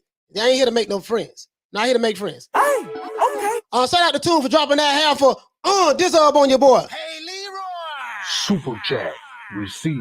Playtime's over, boy. He said you keep putting Tank in there. They didn't like Tank, big dog, because Tank at one time said Wilder sucked. Wilder at the head Shields. Okay, Haney and Spence, the Fabulous Four. Oh, okay. Okay, I thought they liked Tank too, though. No, they talk a lot about Tank, though. They talk a lot about Tank, Toon. But I see what you're saying, though. If Tank said anything against Wilder, you might be right. They at him. The code is not we support black fighters. The code is we support Deontay Wilder, and if you say anything, any criticism against Wilder, just like Canelo fanboys, if you say any criticism against Canelo fanboys, it's the same goddamn way. Say anything, listen, I make any video criticize the Canelo, and it's going to be World War III. Literally, it's going to be World War III. Canelo fanboys do the same shit as the Wilder fanboys. Errol Spence fanboys as well. This is facts. Tyson Fury fanboys, Joshua fanboys, whoever, anybody who is a fanboy of somebody, they do the same thing. You better not make the cardinal sin of criticizing their favorite fighters. Bottom line, yeah, Ward didn't wear his hat like a black man today, so he ain't black. Right. And that's what it is. Let's go over here though. So this is the video that you're talking about, Toon, that Fred made today. Fred is talking about here, Andre Ward trains Caleb Plant, but abuse Deontay Wilder's character. Now, this ain't no damn clip. Now, this title here is designed to get everybody who love Deontay Wilder to come click on this video. Andre Ward never abused Deontay Wilder's character at not one point. He gave his opinion about Wilder's boxing skills and how his skills matches up to Tyson Fury. So the opinion of that is now he is abusing Deontay Wilder's character. This is disingenuous, but we have to push the racial narrative. Now, I get it. Some of you guys who believe in the Wakanda forever, you're going to call me a coon. You're going to call me Uncle Tom. You're going to call me a sellout. You're going to call me every name under the book. Guess what? I'm fine with that. Call me whatever you want to call me, but you're never going to address the merits of what I'm saying. Never. And I get that, right? So, but let's do this. Let's see this. Let's see high this. Standards for your. Let's see this, because we're moving on pretty fast right here, guys. Moving on pretty fast. Barbershop conversation, guys. Feel free to hit the link. And 9 Wives, man, what an incredible film, man. I'm getting wave reviews, man. Film is just incredible. Anyways, I found it very interesting that Andre Ward offered to train Caleb Plant.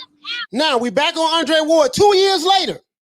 2 years later, we back on Andre Ward. This first video was 2019. Well, sorry about that, guys. Where we at? 2019, right? 2 years later, still talking about Andre Ward. There's probably more videos about Andre Ward in between. But he has a problem with Andre Ward. I think this is clear. Fred has a problem with Andre Ward because of the things that Andre Ward said about Deontay Wilder. Deontay Wilder name is in this video as well, right? So he has a personal issue with Andre Ward, and if he does, that's fine. That's fine. If he has a personal issue with Andre Ward, so be it. But I'm just pointing out the obvious. Let's continue. For the biggest fight of his career, but attempted to destroy Deontay Wilder's character. So let's start right there. This is so disingenuous and bullshit. This is some bullshit. Because, sorry about that, guys. I didn't mean to curse. It's the kids. I know it's kids listen. This is some BS. Because he's upset that Andre Ward, who is a biracial man, Andre Ward offered, or we don't know what happened, reached out to help train Caleb Plant right here. So he's upset about this. Now, Aki TV is not upset about this. Aki TV, and I think he's an affiliate of the Alphabet Boy community. I don't think he's an Alphabet Boy, but he's an affiliate. They push the same race baiting narrative, not on a lot of occasions. So he doesn't have a problem with this. But Andre Ward reaching out to Caleb Plant to train him, he doesn't have a problem with this. But Fred has a problem with it,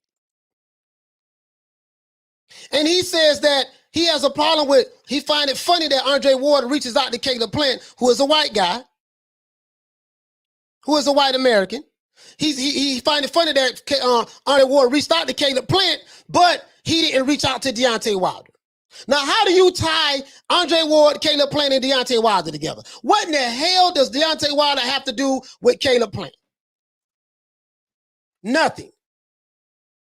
But race hustlers are what? Opportunists. You have to understand the business of race hustling on YouTube.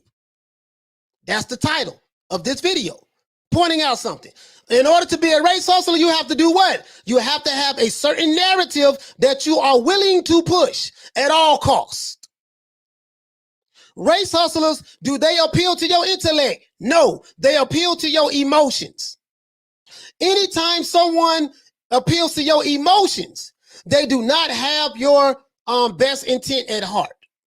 That's a telltale sign, right? So let's keep going. In his biggest fight of his career. So Fred is basically saying that, Deontay Wilder, Andre Ward said some disparaging things and tried to destroy Deontay Wilder's character. All because Ward said that, hey, listen, I don't know if Wilder really wants the rematch with Tyson Fury. I don't know if he want to get back in there with a guy who's 6'9", moves around the ring, is not a standing still target that can box. I don't know if he want to get back in there with that guy. He said that, and that was the cardinal sin that Andre Ward said. Do I know Andre Ward? No. Am I capping for Andre Ward? No. Care nothing about capping for Andre Ward. I don't count for no nigga. Y'all know me.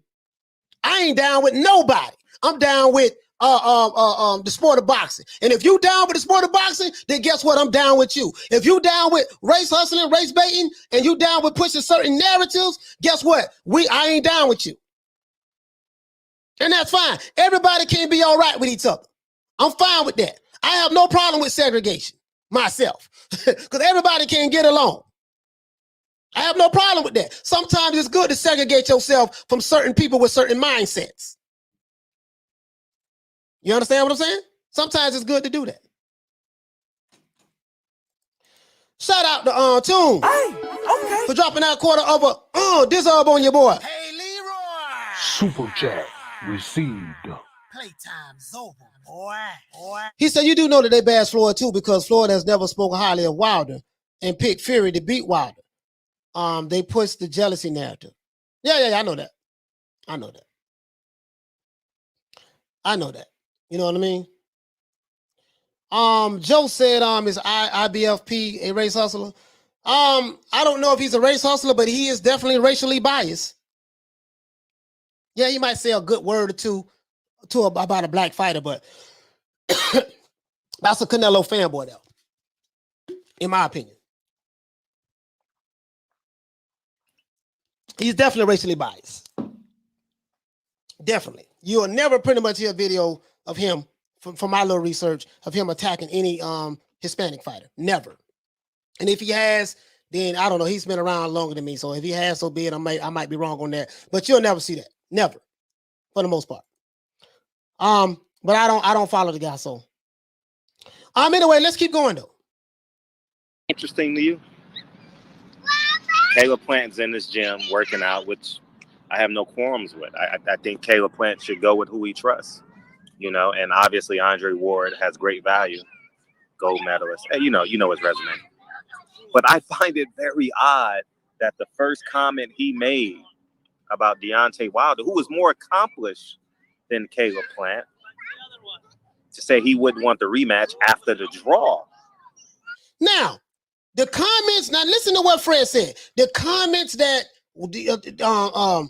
The comments that Andre Ward said, he did not say, he did not abuse. This title is so BS and so disingenuous. Andre Ward trains Caleb Plant, but abused Deontay Wilder's character. What did he say, Fred? He said that I don't think that Deontay Wilder would want the rematch. That was all he said. And he based it not on race. He based it on the boxing skills of Tyson Fury versus the lack thereof of a Deontay Wilder. That's all he said. That was the abuse that Andre Ward said about Wilder. Let's continue. Not the knockdown, but the draw. You understand what I'm saying? So, hey, beautiful. So, I find that very intriguing, man. Like, I don't know, man. The devil's always in the details, man. Andre Ward is a different guy. He's a really different guy. And it's starting to show between him and Timothy Bradley. Andre Ward is he's fearful on some levels. How can you be that accomplished, that successful as a fighter, and still won't say what's inherently on your heart and in your mind? All right, let's start right there. So now he knows what's in Andre Ward's heart, and now he knows what's in Andre Ward's mind. So what he's saying is this here. Andre Ward is very fearful, meaning, you know, he cowers down to the white establishment. He didn't say that, but I'm trying to get you guys to understand where I believe he's coming from.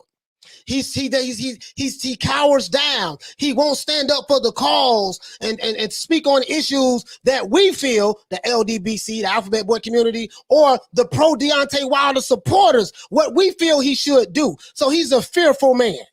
And he doesn't want to say what's in his heart and in his mind. Now I guess that Fred is Miss Cleo. Anybody who don't know who Miss Cleo, if you don't know who Miss Cleo was, she was the lady in the 90s who used to hold the tarot cards and be on all of the infomercials. And she used to say, call me now. You know, call Miss Cleo. I can read you, tell your future and all that stuff there. So now he knows what's in Andre Ward's mind and heart. And he's saying that Andre Ward don't want to say what's really on his mind and heart. So now he's being disingenuous when he, because he's not speaking. He's not, he's not a part of the Deontay Wilder ass kissing committee. You don't criticize Wilder. This fanboyism to the T. Same shit with Canelo fans. Oh, the Canelo fans is worse than I don't know if they worse. I think they're running neck and neck. The Canelo fanboys is if they're not worse, they running neck and neck. They compete. There's no difference from a Canelo fanboy and a Wilder fanboy. And you'll know the Canelo fanboy and the Wilder fanboy because they would never criticize these guys. And they will vehemently attack, shoot videos on anyone who gives their favorite fighter that they're a fanboy of any criticism. This is how you know who they are. Right? This is facts. I ain't here to, I gotta call it the way I see it. I gotta call it the way I see it. I don't give a damn what side of the street you on. The hell with your street. I'm on my block. New Media Today USA Boxing, 3 o'clock Eastern Standard Time, 6 days a week, Sunday through Friday. I'm here. Really though. Let's continue. He's too measured for his own good, and he knows it. He knows exactly what. You should be a free man at this point. And shout out to Tim. I'm gonna do something on that. Shout out to Timothy Bradley for saying it like it is, man. Timothy Bradley. Sometimes I like the fact that Timothy Bradley is one extreme or the other. I don't like people in the middle like Andre Ward, who plays the middle a lot. So at the end of the day, I say this. So he feel like that Andre Ward plays the middle. So I want to break this middle stuff down to you, right? So these guys who push a certain racial narrative who are race hustling, they want you to choose their side. They don't want you to be, look, man, I can see this from both ways. I'm objective. We don't want you to be objective. We want you to be subjective. Come on our side. Because our way is the way. We're fighting a good fight. We're leading the charge against the man. We're going to take Whitey down. We're going to take the system down. This is it. So if you don't take their position, if you take an objective point of view and you look at it from both sides, Fred is basically saying that, man, Andre Ward is he don't like people who play it down the middle. Because Andre Ward is not spitting the rhetoric the way Fred feels he should spit it. That's my interpretation of what the brother Fred said, right? I could be wrong, but that's my interpretation. You guys can figure that out for yourself. Andre Ward, why didn't you extend the hand to Deontay Wilder after the draw and say he wouldn't want to fight? Tyson Fury should go fight Anthony Joshua and sell out Wembley Stadium. He wouldn't want to go through that again. But you're in the gym with Caleb Plant, who's 17-0, with no two title defenses, 2 or 3 title defenses. No shade to Caleb Plant. I too am rooting for Caleb Plant. All right, he's rooting for Caleb Plant. He's pro-black, but he's rooting for the white man. All right, so he's pro-black, he's rooting for the white man. Okay, cool. So we can be pro-black and root for the white man, Caleb Plant. Okay, cool. We got that. We figured that out. Now, he said that he questioned why Andre Ward did not reach out to reach out to Deontay Wilder to train him. Oh, the comments is very, very interesting. Watch what this guy Dion says. Dion says this. He peeped the bullshit. He said, I don't get the logic on this one, Fred. He said, we don't know if Caleb Plant reached out to Ward or not. And Fury is on Top Rank, who Andre Ward works for, pretty much ESPN. So there's a conflict of interest there. This other guy says, Fred, man, just leave Ward alone. You're obsessed with Ward. Right? This other guy say, let it go. They are grown men. I believe at some point these two will come together and straighten things out. He's not really abusing Wilder. He's just being honest. Wilder knows this himself. So this guy telling Fred, let it go. These are grown men. I believe at some point these two will come together and straighten things out. He's not really abusing Wilder. How is Andre Ward critiquing Wilder, abusing Wilder? All he said was, man, I don't think he want to go back in the second fight with Tyson Fury. That's all he said. And Ward been called every goddamn name under the book from these race hustling channels. So this guy here says, you actually made a good point, Fred. I never thought about that. Now look at this guy right here. This guy said Wilder publicly said that he did not want anybody's help. So you're mad at Andre Ward because you perceive that Andre Ward is saying that Andre Ward never reached out to Wilder. So your beef with Andre Ward is not really a beef with Andre Ward. It's a beef that he's not kissing Wilder's ass the way you guys are. He's not a fanboy of Wilder. That's the problem, right? And that's fine. That's fine. And this ain't no shade on Fred, but I have to call it the way I see it. But this guy said Wilder publicly said that he did not want anyone's help. He was asked if he would train with Floyd. Wilder was asked if he would train with Floyd some point in time, and Wilder said no because Floyd was supposedly against him. So why would he train with Ward, right? So, basically, this guy's saying that Wilder publicly said that he don't want no help. He don't want no help from nobody else. Malik Scott has always said that Wilder is a very stubborn guy. He's very stubborn. So the theme of this show is what? Understanding race hustlers in the sport of boxing, right? That's what it is. Understanding the business of race hustling in the sport of boxing. Let's move on. This is clickbait all damn day. Check this out. Now, this is Boxing Nemo. I subscribed to his channel today.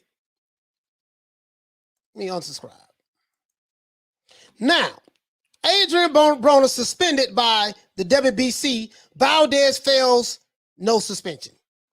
Now, they've been milking this Oscar Valdez thing out to the T. Now, I don't talk about Oscar Valdez 3 times last week. I'm tired of talking about it.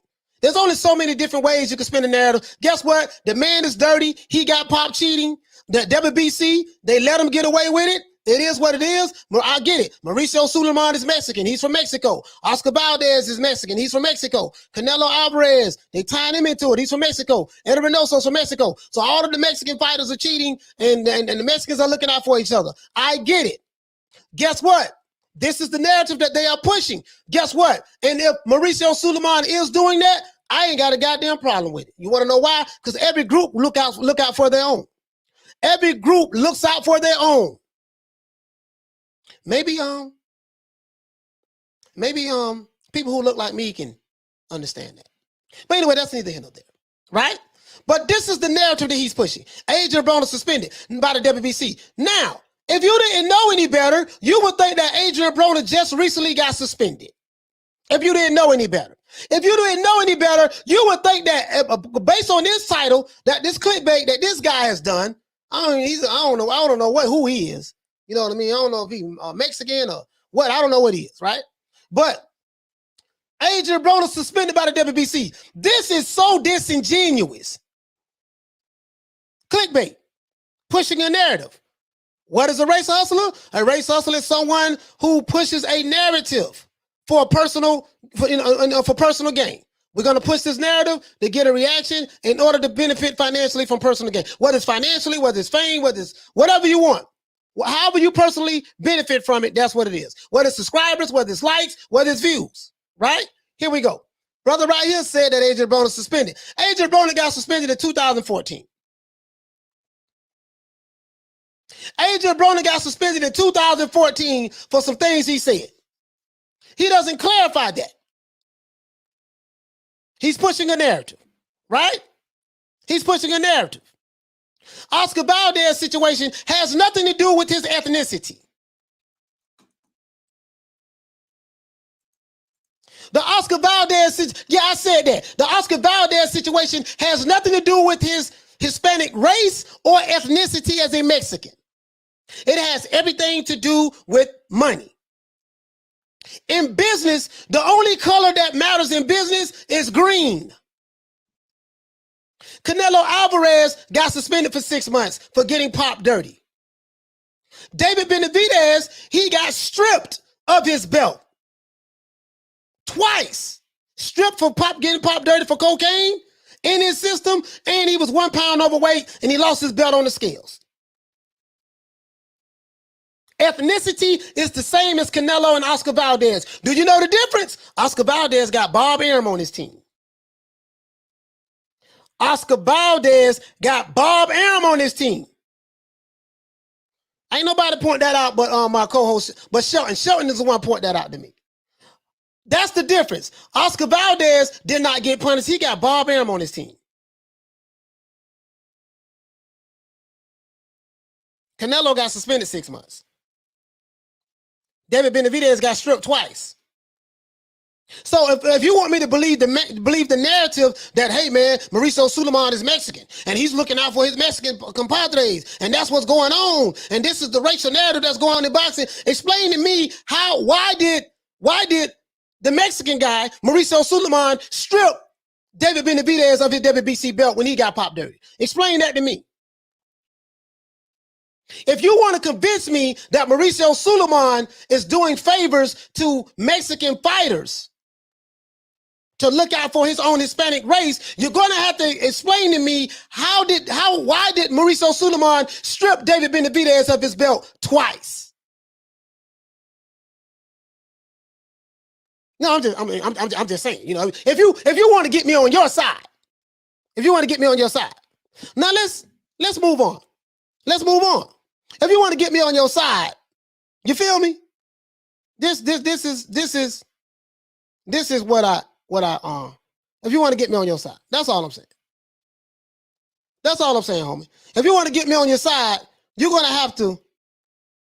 Where's this video at? Oh, here you go, right here. If you want to get me on your side, explain to me why did David Benavidez get stripped of his belt twice by Mauricio Suleiman, and guess what? Mauricio Suleiman is Mexican and David Benavidez is Mexican American. Explain that to me, please. If this is the narrative. Now that's still a bullshit. Oh, man, you know, AB. Algebra Books was suspended by the WBC. You won't believe why. But Mexican-American Oscar Valdez just failed a drug test, and he won't be suspended, punished, or stripped. The double standards continue. We're going to talk about it. What up, fight? Here it go. Wow. Now notice the bullshit off the wrist zip. Making it racial. Here we go. AB got suspended. Yada, yada, yada, yada. The man got suspended in 2014. 7 years ago. He doesn't clarify that. Then he said, but Mexican-American Oscar Valdez, notice the sensationalism in the words. So he's appealing to a low IQ fan base who is looking for racial narratives to justify being oppressed by the man and why we need to fight the system. This is clickbait at its finest. This is race hustling at its finest. Perfect example of that. Oh, I'm not finished. We almost done, but I'm not finished though. Adrian the Problem Broner. Man, you know, AB, Algebra Books was suspended by the WBC. You won't believe why. But Mexican-American Oscar Valdez just failed a drug test, and he won't be suspended, punished, or stripped. The double standards continue. We're going to talk about it. What up, Fight World? It's your boy Ego, and I'm back with some more boxing. I implore you, let's get right down to business. Subscribe, like the video, share the video. This is an important one. You guys see right now, Oscar Valdez will not be stripped of his WBC title despite testing positive for banned substances in the sport of boxing. Right? Let's keep going. Let's keep it going. Let's keep it going. Everybody don't talk about this Oscar Valdez situation. This ain't no racial shit. This is money. Oscar Valdez has what? A white promoter by the name of Bob Arum. Bob Arum is the most powerfulest man in boxing, period. I hear what you're saying, Arlette. You're saying the WBC and the WBA are racist. Okay, that's cool. That's cool. But what I'm trying to say, Arlette, is this. I need someone to explain to me. Let's say the WBC, they racist, they Klan, they whatever you want to call them, right? Shout out to the Queen, Arlette. Hey, okay. Could you explain to me why would some racists strip their own kind of his belt? Can someone please explain that to me? I need to call Fred and find out if I can wear my new Adidas. They ain't George, so he gotta let me know. Oh man. So, you know, but you get what I'm saying, guys. You get what I'm saying. We making it racial now. Oscar Valdez situation, whether you want to believe that, you know, Mauricio Suleiman is the Klan and he hate black people and he you know, he's coming up with all kind of ways to do us like this and do us like that. Whatever you want to believe, that's fine. I'm not here to convince you of anything. What I'm trying to say is this. In the sport of boxing, what you got to understand, understanding the business of race hustling on YouTube is all about the green. The key word is business. The key word is business. The key word is business. Understanding the business of race hustling, right? Politicians are the best at it. Every election cycle, there are politicians who, when they talk to a certain group, they bring up racial elements in order to get you to vote for them. It's the oldest trick in the book, and people fall for it time and time again. Now, I don't know the ethnicity of boxing Ego. Don't know his ethnicity. He talks like he the blackest of the blackest, but he don't look it, right? But that's neither here nor there. I'm not getting to a person's, you know, what his ethnicity is or whatever the case may be, right? But let's say he's Talcum X, because he damn sure ain't Malcolm X. He's Talcum X, right? It is what it is. If I offend any Boxing Eagles supporters, I apologize, I guess. Who knows? Oscar Valdez won't be stripped or face any punishment after the organization, the WBC, determined phentermine isn't a performance-enhancing drug. Bear in mind that PED experts, people in that supplement vitamin PED world, Victor Conti and Mimo Heredia, two parties that don't really get along with each other, they both are unanimous and both agree this is a performance enhancing drug, hence why. All right, that's neither here nor there. I'm done with this, right? I'm done with this. I'm done with this.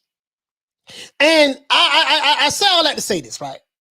So he's pushing a narrative, and he is an affiliate of the Alphabet Boy community, and he has to toe the line. He pushes the narrative. Adrian Broner got suspended by the WBC in 2014. In 2014. This is deceiving. This is very deceiving. You can pretty much tell by the title what the content is going to be about. When you know where that's coming from. So I just want to show you guys understanding the business of race hustling on YouTube. So now you know what? We got to have a narrative. We got to have a narrative, right? We have to have a narrative that we're pushing. I want to get an emotional reaction from you guys. More than likely, there's always going to be a segment of any society that you can always push a certain narrative on, tap into the emotions. I get followers, I get subscribers, I get super chats, oh, I get likes, I get whatever personal gain that you are looking for. It is what it is. The WBC is a corrupt organization. I care nothing about Mauricio Suleiman. They're very corrupt. But the sport of boxing is corrupt. Now, whatever the fence you want to fall on, well, it doesn't matter to me. I'm not here to convince you of anything. I'm here to point out the bullshit, though. My channel is a non-narrative channel. Right? That's what I push. I love the sport of boxing more than I love an individual fighter. Right? So, this is how we roll over here. Right? So, it is what it is. Now, let's go here. We're going to wrap this up. Let's go here. Boxing Nemo. This brother here, Caleb Plant tells Canelo Alvarez, you a cheater. You and Oscar Valdez should be kicked out of boxing. Now, there's some Gossip Girl shit. Oh, Caleb Plant, he tells Canelo, you a cheater. Oscar Valdez got popped with a situation, but they got to keep bringing Canelo. Now, I'm not a Canelo fanboy at all. For all you Canelo fanboys, I care nothing about you. I need you to know that. If you're a fan of Canelo Alvarez, I love fans. I do not like fanboys. Just want to let you know that. So this your time to hate on me now. This your time to say all kind of racist stuff or whatever you want to say to me, that's fine. Care nothing about the fanboys. For all the Deontay Wilder fanboys, care nothing about you. Whatever your favorite fighter is, whether it's Joshua, or whether it's, and Joshua's my favorite heavyweight, or whether it's Crawford, or whether it's Errol Spence, if you're a fanboy, I care nothing about you. You know, I used to be a fanboy back in my day. Marvelous Marvin Hagler, Roy Jones Jr., Pernell Sweet Pea Whitaker, Muhammad Ali, the great one, Mike Tyson. And I'm gonna throw Sugar Ray Robinson. That's my favorite fighter, Sugar Ray Robinson. But anyway, let's keep going. Let's keep going, guys. We're gonna let's see. Where we at? What is that? Caleb? Caleb? Okay, hold on, guys. I wanna make sure. I got this guy here. Do I have him? Let's see. Let me see. Can I spin it one time, guys? See what it show up on my. All right, there we go. No, that's not it. Sorry about that, guys. That's the Adrian Broner suspended. All right, so let's go to this one, guys, because I'm trying to prove a goddamn point. I'm good at proving points. Let's see. Oh, wait a minute, guys. Hold on. Bear with me one moment, guys. Bear with me one moment. Let's pull this up. History. Just look at my entire history. This one is the Caleb Plant one. I'm gonna paint this nice picture for you guys. Okay. There you go. Rashida Zoezat, Patrick Day, and Jeanette Zabata All of these fighters I just named have died in the ring. May they rest in peace. But still, boxing feels the need to allow a cheater, a certified stamped official cheater, such as Oscar Valdez, to be allowed to fight without any suspension, without being stripped, after he failed both the A and the B sample. Now, in the beginning of the video, he brought up fighters who recently passed away in the sport of boxing. I can tell you right now, this is an emotional appeal. He's appealing to your emotions. In the beginning of the video, he brings up pictures of this young lady. She died in the ring.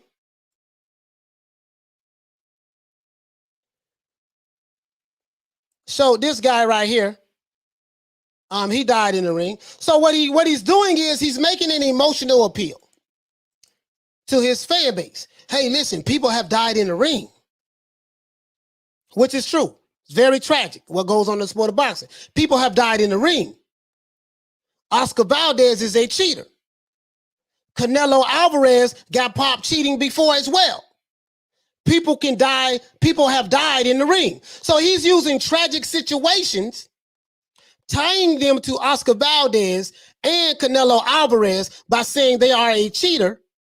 And then by them cheating could potentially cost someone their life in the ring. This is the message. Now, this is a low blow. This is a low blow even for a race hustler. This is a low blow. So he's tying the death of fighters to Canelo and Oscar Valdez because Canelo got popped dirty for clenbuterol about 3 years ago, I think. And then 2 or 3 years ago. And then Oscar Valdez got popped for using amphetamine right now. So he's tying that to the deaths of certain fighters in order to get an emotional reaction.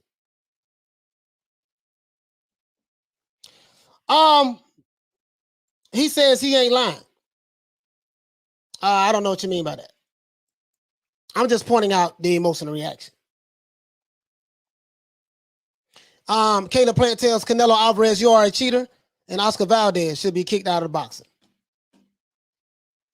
Well, yeah, if he's saying that, yeah, he's not lying about that. Yeah, he's not lying about that, Jawan. If he say Canelo Alvarez and Oscar Valdez is the cheater, yeah, you can. That's fair. If Jared Big Baby Miller's a cheater, and everybody else who got popped with PEDs are cheaters, then yeah, you're right about that.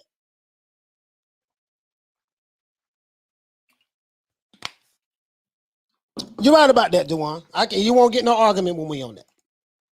But I'm showing how, I'm showing you the hustle. I'm showing you the hustle, right? And then we're gonna show people dead in the ring, right? And then RIP to this brother right here. Listen to Ali Bell for these warriors who passed away in boxing.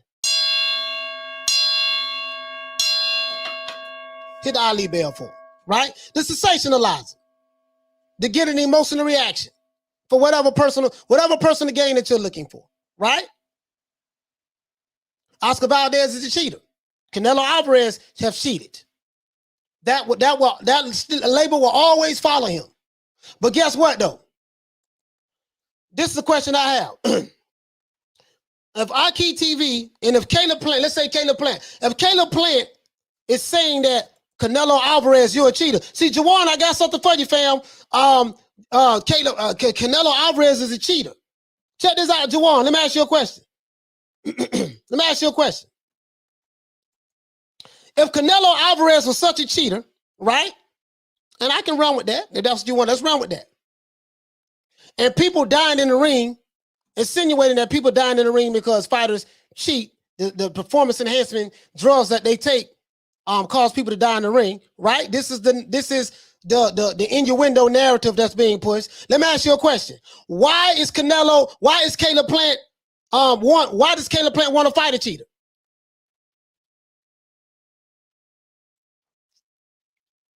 I don't want to hear nothing about no money. If your principle is I don't like cheaters.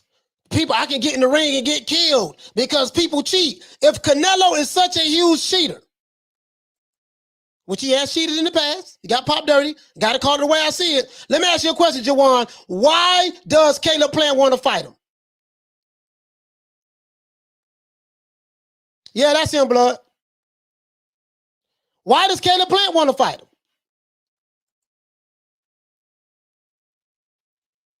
Ralphie said, because it's a big payday. Forget the payday. What if you get killed in the ring? What if the PED that Canelo is allegedly currently using, allegedly getting away with, allegedly, because that's the narrative. What if the PED that Canelo is allegedly, and I have to say that, using causes Caleb Plant to get killed in the ring?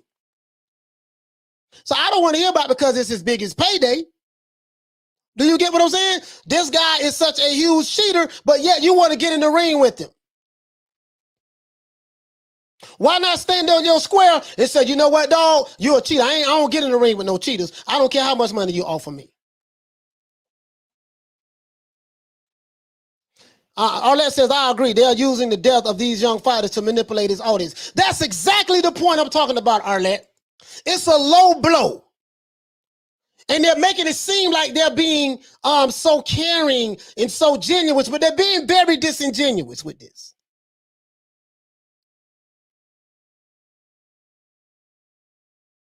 Don't take the tragedy of fighters to pull the emotional heartstrings of your subscribers for benefit. Troy Graham said, Coach, don't forget Wilder fought the biggest cheat twice. The PBC obviously like cheaters.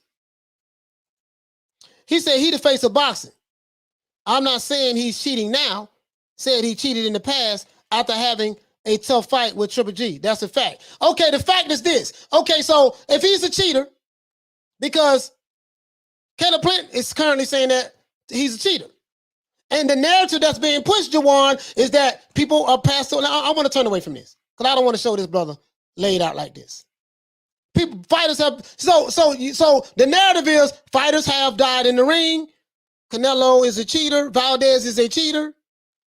You said that he's not lying, so he's a cheater. That's what we're going to state. That's what you said.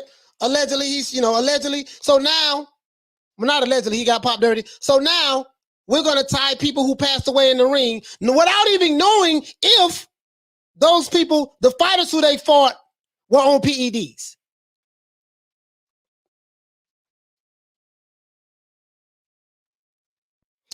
This the bullshit I'm talking about. Now, I want to run something down to you guys, right? Are you guys familiar with Booker T. Washington? Booker T. Washington was a guy who I used to call a coon or Uncle Tom in the sellout when I was a black radical. Right? Booker T. Washington was one of the greatest pioneers of all time in America, especially amongst black America. But I was so ignorant and radical that I looked at him as a coon or Uncle Tom or a sellout because Booker T. Washington did not push the racial narrative that I was taught to believe, to follow. That's how much of a fool I was. That's how much of a fool I was. Right? Booker T. Washington broke this down back in the 1920s, though. What's the narrative of the show, guys? Understanding the business of race hustling in the sport of boxing. This has been going on before Don King. He was one of the masters of playing the race card. This has been going on before Bob Arum. This has been going on a long time, guys. Let's break it down. I got one of Booker T. Washington books. This is what Booker T. Washington says, right? About race hustles. This is what you guys need to know. This was back in the 1920s. This is what he said in this book called Up From Slavery. I have that book.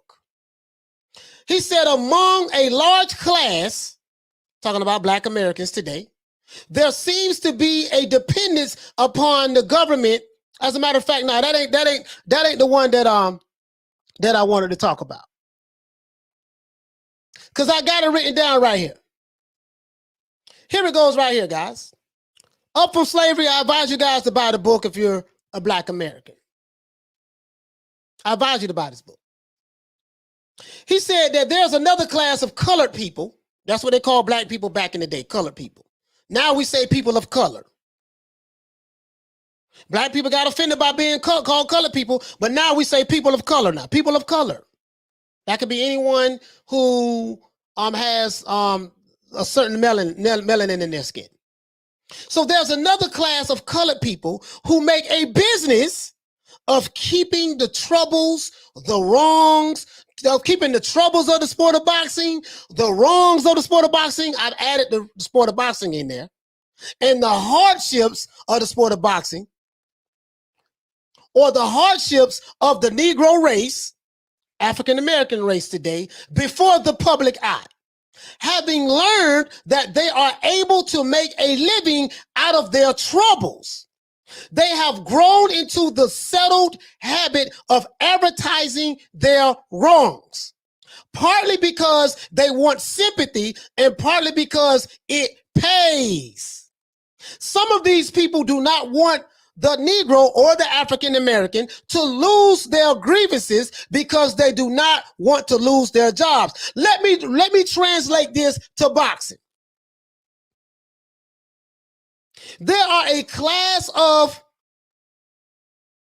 YouTube channels who make a business out of keeping the troubles of their ethnic group, whether it's the Mexicans, the Hispanic community, or the African Americans, the Black community. There is a class, or the white community.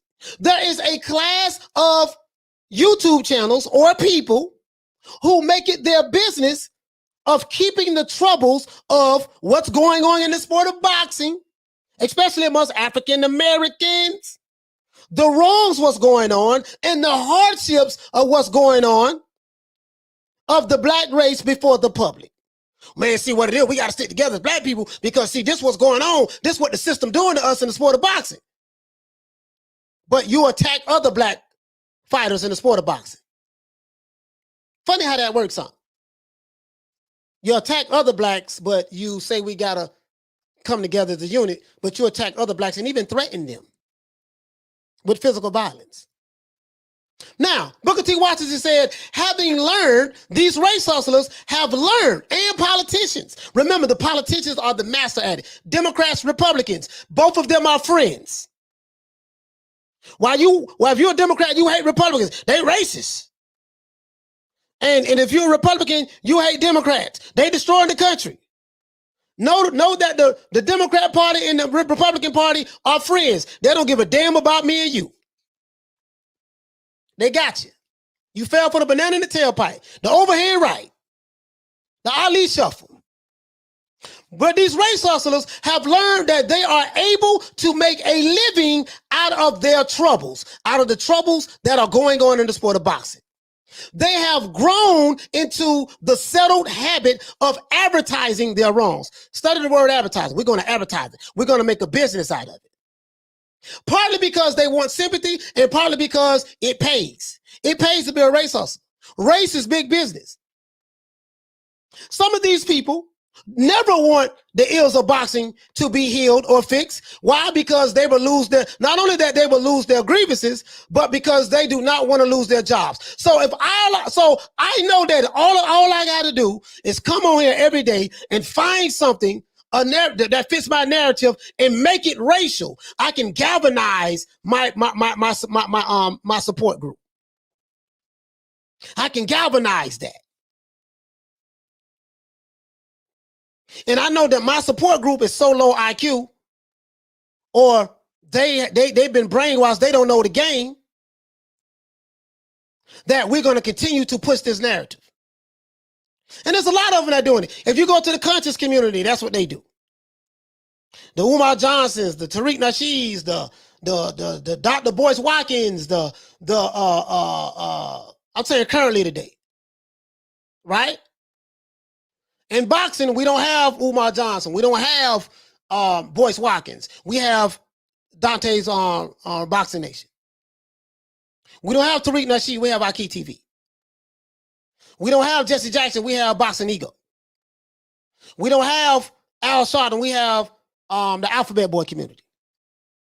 We don't have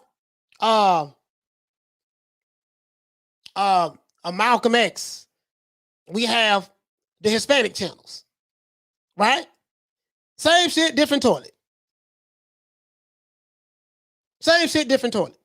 Hispanic channels doing the same thing the Black channels doing. It is what it is. Now, let's break this down, guys.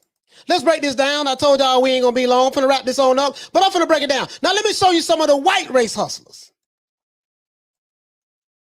Let me show you some of the white race hustlers.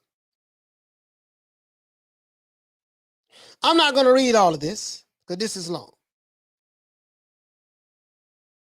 But I want to share this with you guys. I should drop this link in the link. I said, what exactly is a race hustler? And who started the hustle called race? It said professional race hustlers. This article was written by Tennessee College of Law. It said professional race hustlers are people who fomented and promoted division and fear-mongering to exploit racial and ethnic tensions in order to advance some personal, political, ideological, financial, or other agenda or gain. Remember what I said, guys. Remember what I said. Understanding the business of race hustling on YouTube, right? In order to be a race hustler, you have to what? You have to promote division, fear-mongering, right? To exploit racial. So I want to exploit my race for financial gain, and ethnic tensions. So if there's a tension between Hispanics and blacks, I need to exploit that racial and ethnic tension in order to advance my personal agenda, my political agenda, my ideological agenda, or my financial agenda for whatever gain that I want. There was a serial racist politician by the name of George Wallace. He was a Democrat. In the 1960s, George Wallace explicitly ran for president by stoking white fear of desegregation and integration with blacks. Very racist back then, right? After the climax of the civil rights struggle in the late 60s, racism and race hustling by whites became socially taboo to the extent that racial fear-mongering persisted. It took very subtle forms. So whites have been using race hustling for a long time in politics. Remember, I told you guys, the politicians are the biggest race hustlers on the planet. They specialize in this. They get you every 4 years to vote for them. During the 70s and 80s, I want you guys to see this. They say during the 70s and the 80s, black race hustlers like Al Sharpton and Jesse Jackson rose to prominence for exploiting black-white racial tensions for their own financial and political gain. This is true. This is true.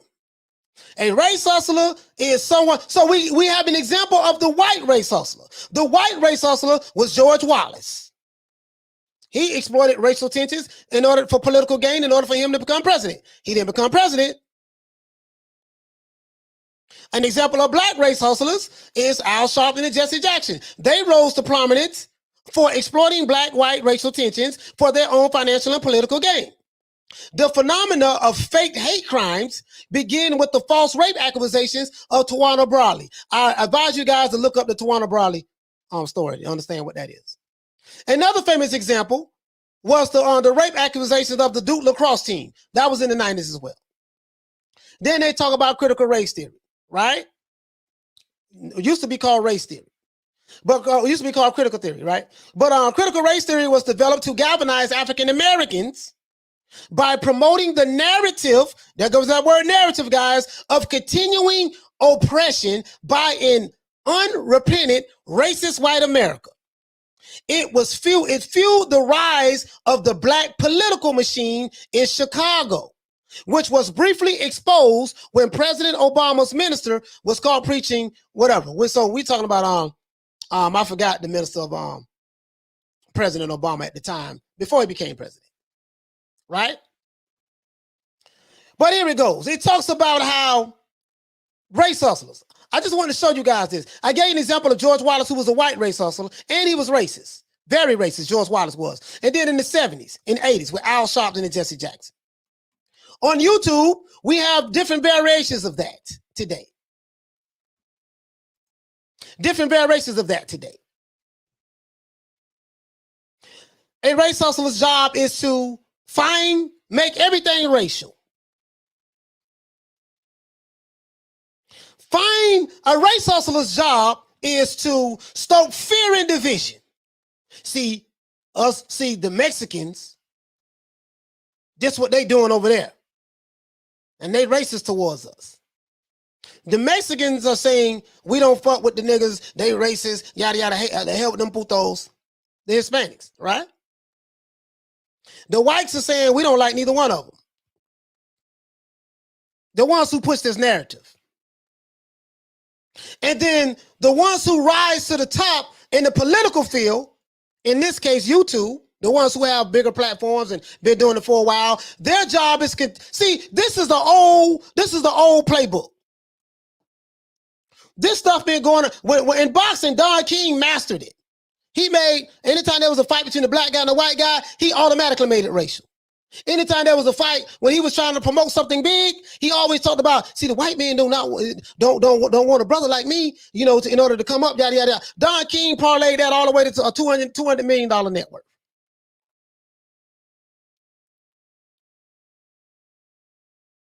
Both sides play all of us against the middle. We fall for the hook, line, and sinker every time.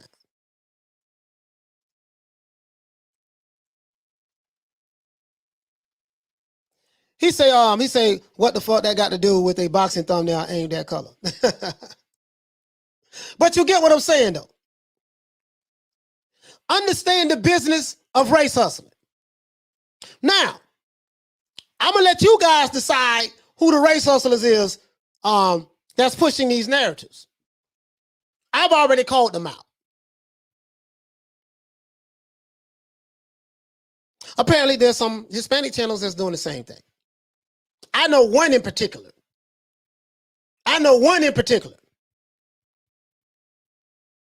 He says he's, unbiased and yada, yada, yada, yada, yada. And I know one in particular. He ain't nothing unbiased about him. The dude IBF guy. Yeah, he might say something good about a black fighter every now and then. They do that to try to throw you off the trail, but it is what it is. Ronald Figler said, not you, coach. I was talking to chat. Oh, yeah. Sorry about that, man. Anyways, this is what it is, bro. This is what's going on. Notice when you are being hustled. Notice when you are being race hustled. It's the same game, different format. And politicians do it in politics.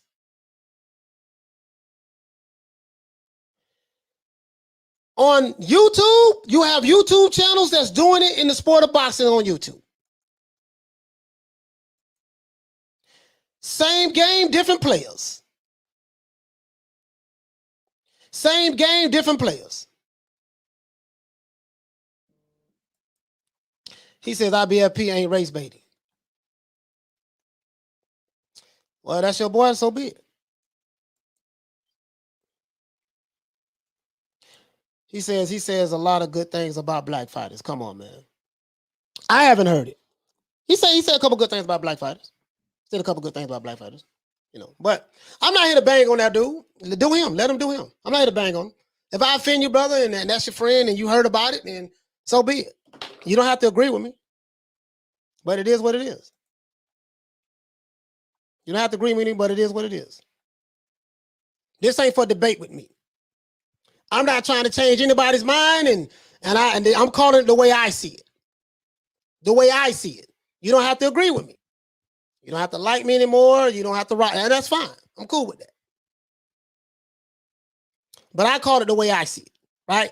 Understand when you're being goaded. Understand when you're being race hustled. It's big business in the sport of boxing. It's big business on YouTube. It's big business on YouTube. You got to choose a side. That's what they want. Want you to choose a side, okay? Johnny Blaze say the boxing voice is PBC bias. That is facts. Shout out to Nessa Gills, but that is facts. That is facts. They say the one thing I'll never get is trolling real boxing content creators. It is what it is. It is what it is. He said, I agree with everything you said. 100. Oh man. Shout out to Blood, man.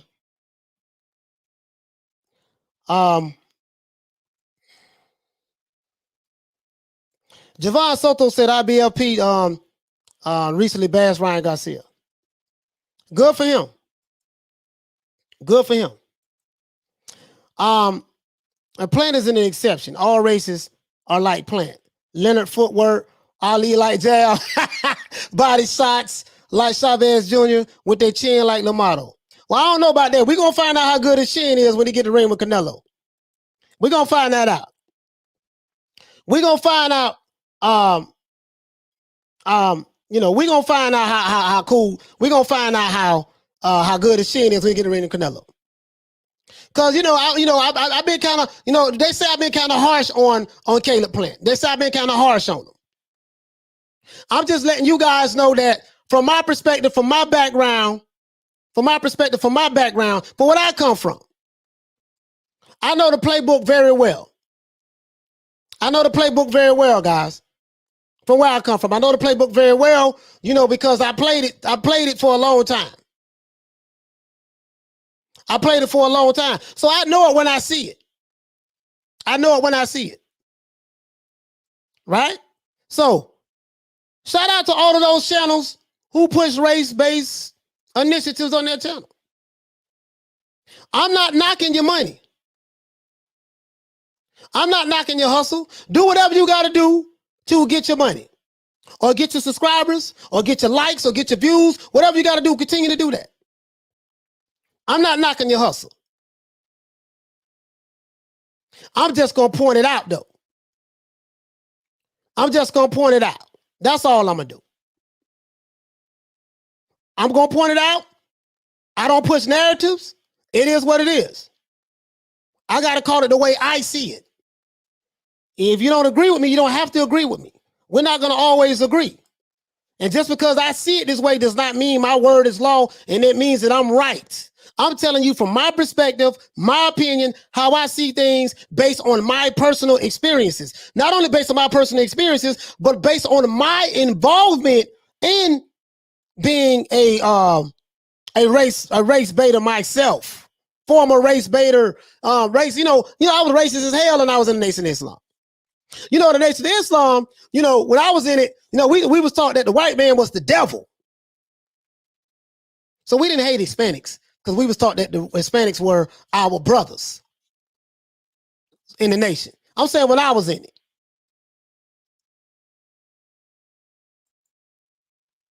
If I was in it.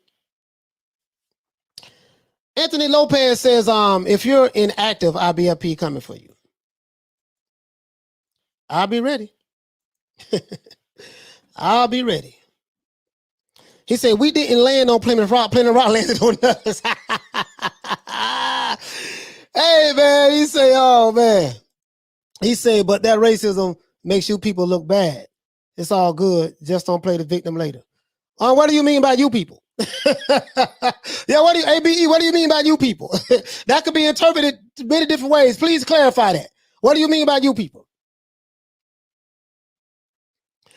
Red Blood Retro says, if it's a hustle, boxing is a good one.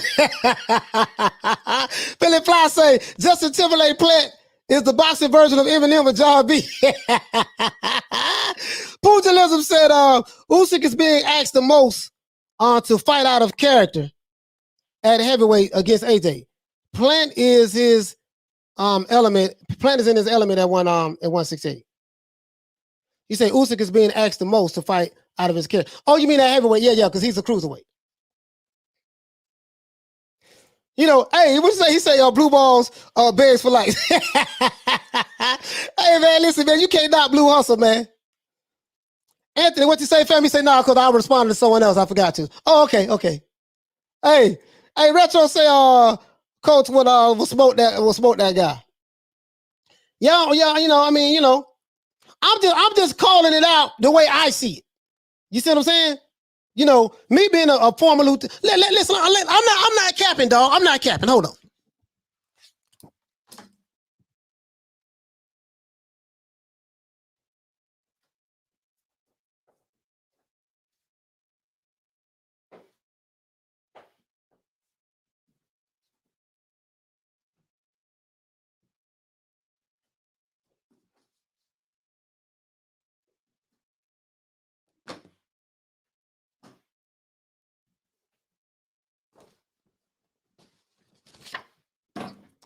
I'm not capping, y'all.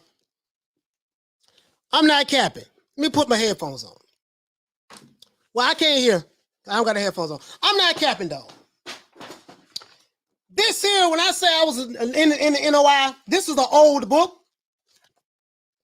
This is the self-improvement. As you can see, this is Farrakhan on the cover. Self-improvement. It's a lot of good stuff in here now. The Basis for Community Development by the Honorable Louis R. Farrakhan.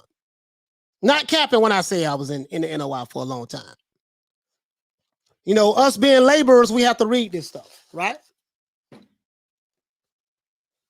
This is the restricted laws. This is the updated version. Restricted laws of Islam, but it's really restricted laws of the Nation of Islam, basically. We got to know these restricted laws. When I say I live this for real. Not talking. This is my FOI manual. This is the training manual that I used to train my soldiers with. I was a lieutenant, so I had first officers up under me and just regular soldiers. And we have to know, we used to have to go to FOI class. Hated white people. I don't anymore, but I'm just saying, you know, I'm showing how racist I was. FOI training manual. Anybody been in the nation know about all this stuff. Brother who wrote this is Jabril Muhammad. This is one of the guys who taught me as well out in Phoenix, Arizona. Our Savior has arrived. You know, the nation, they teach you that you got a Savior that's coming to save you. Farrakhan the Traveler, written by Jabril Muhammad as well. Our Savior has arrived was not written by Jabril Muhammad. I was wrong on that. Other stuff I have. Farrakhan the Traveler, written by Jabril Muhammad, aka better known as Bernard Kushmir. You know, we learned how to eat to live. Right? You know, when you come in the nation, one of the first books they give you is Message to the Black Man. Message to the Black Man, one of the first books they give you. You learn. You got to buy at Savior's Day. Right? Another brother I learned from, Lance Shabazz. He's an old soldier in the Nation of Islam. Anybody in the Nation of Islam know who this brother is? I'm not just capping. I got both of these books, Secret Relationships Between Blacks and Jews, 1 and 2 by Minister Farrakhan.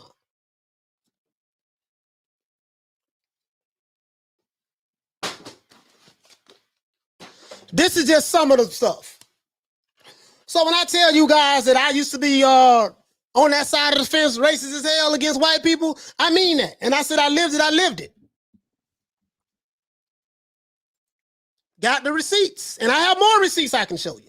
They said, why you still got the books? I keep the books just in case I get into a debate with a brother from the NOI. Got some for them when they run up on me with that. Got some for them when they run up on me with that. So I understand. The narrative, I get it. Not too many can debate boxing with Kurt. Nah, Kurt is a bad boy. Kurt know his stuff. Kurt and Blood and Retro. You know what I mean? So yeah, so you know, I like I was really on that. So I get the narrative. I get it. Trust me, I do get it. I get it. But guess what? That ship has sailed in my life. I'm not there anymore. Where I'm at in my life, I'm not there anymore with that.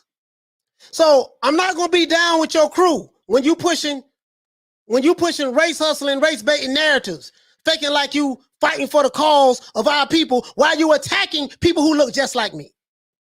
I can't do that. I can't buck dance for the Hispanic channels who push that same narrative. Can't do that with y'all. Homie, don't play that. I'm not gonna do it. My job is to point it out. So just in case you guys don't know what a race hustle is, just in case you don't know what are some of the signs or what are some of the tactics, I just broke it down for you today. I want you to understand the business of it. So don't get mad at these other channels for what they do. Basically what I'm saying. Don't get mad at the Alphabet Boy channels or the Hispanic channels or whoever that's out there pushing the ethnicity narrative or the race narrative. Don't get mad at them. Understand that it's a business. Now, some of them may even take it personal, but at the end of the day, it's a business. Understand the business of race hustling. And that has seeped into the sport of boxing. And that's what's going on. That's what's going on. I came from all of that. I came from a long way, homie, to get the understanding that I have right now. He said, what's your opinion on white people these days, coach? Now that you've seen the light. All white people are not bad. I can't sit back and say a whole race of people are evil. And that's simply not true. You have evil people in all races and all nationalities. For me to generalize a whole race of people, that's very ignorant. That's very ignorant. I was ignorant. But I'm not there anymore in my life. So I don't care nothing about if anybody trying to bring me back to that dark side. I ain't going back that way. I'm not going back to the dark side.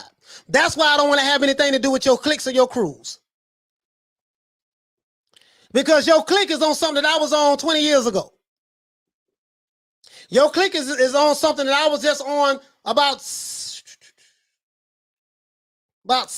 years ago. I'm not there no more. Y'all still there though. And I get it, I understand. But guess what? I'll be the coon. I'll be the sellout. I'll be the Uncle Tom. I'll be whatever you garbage ass niggas call me. But guess what though? I'm not gonna be no race hustler. That's not my business. I'm not gonna knock what you do. If that's what you do, that's what you do. But stop making it seem like you fighting for a noble cause. I love these fighters and I love the sport of boxing. Nigga, please, you love them super chats. You love the subscribership. You love the likes and the views. You love the attention. Cut it out. You ain't fooling me. You might be fooling your subscribers, but you ain't fooling me. You ain't fooling me. I see you. So I just want y'all to understand that. That's all. I'm not saying you have to agree with me. I'm not saying that, man, everything Coach says is right, yada, yada, yada. Again, this is my subjective view. This is how I see it. And I looked at it as unbiased as possible. But from where I came from, see, I was about that life. Them dudes say they don't. They ain't about that. They ain't about that. I know for a fact they ain't about that. Now, Oscar Valdez, is he a cheater? Yes, he is. Did the Mauricio Suleiman give him a favor? Yes, they did. Bob Arum. Whatever side of the fence you on, that's cool. But I just wanted you guys to understand the business of race hustling in the sport of boxing. And other than that, man, let's go ahead and do this OJ Jew Man style and wrap this show on up. Shout out to Johnny Blaze. Hey, okay. Shout out to Lawrence. Hey, okay. Shout out to Ronald Finkley. Hey, okay. Shout out to Bacon and Eggs and Philly Fly. Hey, okay. Shout out to my brother, man, Retro Boston and Documentaries. Please subscribe to this YouTube channel. Hey, okay. Shout out to my brother, Charlo. Hey, okay. Shout out to Joe G. Valdez. Hey, okay. Shout out to JBN, John's Boxing News. Hey, okay. Shout out to Mr. G in the building. Hey, okay. Shout out to Javon Soto in ABE. Hey, okay. Shout out to Mad Chad Boxing and Sports. What's happening, brother? Hey, okay. Shout out to Johnny Blaze in Pugilism. Hey, okay. Shout out to the Queen Arlette. Hey, okay. Shout out to the Queen Lee Luna. Hey, okay. Shout out to Anthony Lopez. Hey, okay. Shout out to Zoe Santos. Hey, okay. Shout out to Philly Fly. And Andy C. Hey, okay. Shout out to Emeza. Yeah. Hey, okay. Shout out to my brother, shout out to Joe G. Valdez. Hey, okay. Shout out to my main man, Big Ronald Finkley. Hey, okay. Shout out to Jeff Lucietta. Hey, okay. Shout out to Thomas Jones. Hey, okay. Shout out to Jawan. What's going on, brother? Hey, okay. Shout out to Andy C. Hey, okay. Shout out to Juan Garza. Hey, okay. Shout out to Johnny Blaze. Hey, okay. Shout out to Mr. G, not Mr. T. Hey, Shout out to Lady Sheen, who was here earlier. Shout out to the Queen Lisa Bells. Shout out to the Queen Karma Serene. Shout out to Thomas and Anthony Lopez. Shout out to Peter Von Arks. Shout out to Phil Ken J. I guess that's your name in Jams. Shout out to Puro Sur Central. What the lick read, baby? Yeah. Shout out to Paul Evans. Shout out to Teach, what's going on, bro? Shout out to let's see who else we have. Shout out to Peter Von Arts. Shout out to Bacon and Eggs. Shout out to Jovan Soto. Shout out to, if I forgot you, man, please forgive me, bro. If I forgot you, please forgive me. You know, shout out to Sergio. Shout out to Rob Rib Shows. Shout out to YouTube. Shout out to Sergio once again. Oh yeah, shout out to Andre Ward. Shout out to Fred Barbershop Conversations. Shout out to the whole Alphabet Boy community and their affiliates. Get your money, baby. I ain't trying to knock your hustle. Do your thing. Shout out to Uwapo. Shout out to Writer of the Storm. Shout out to Natural 707. Shout out to Goddess. What's going on? Shout out to Dude Bro. Shout out to Bruce Goals. What's going on, fam? Shout out to Skashi, KG, and shout out to John Smith. What's going on, fam? Hey, man. Once again, much love to everybody in the chat, man. I hope we got our point across today. Much love. We will tune in tomorrow, 3 o'clock Eastern Standard Time. Tune in 3 o'clock Eastern Standard Time tomorrow. We're going to have a good show tomorrow, guys. If you're new to the channel, please like, share, subscribe to the video. And we got the new merch dropping. Other than that, shout out to Jonah.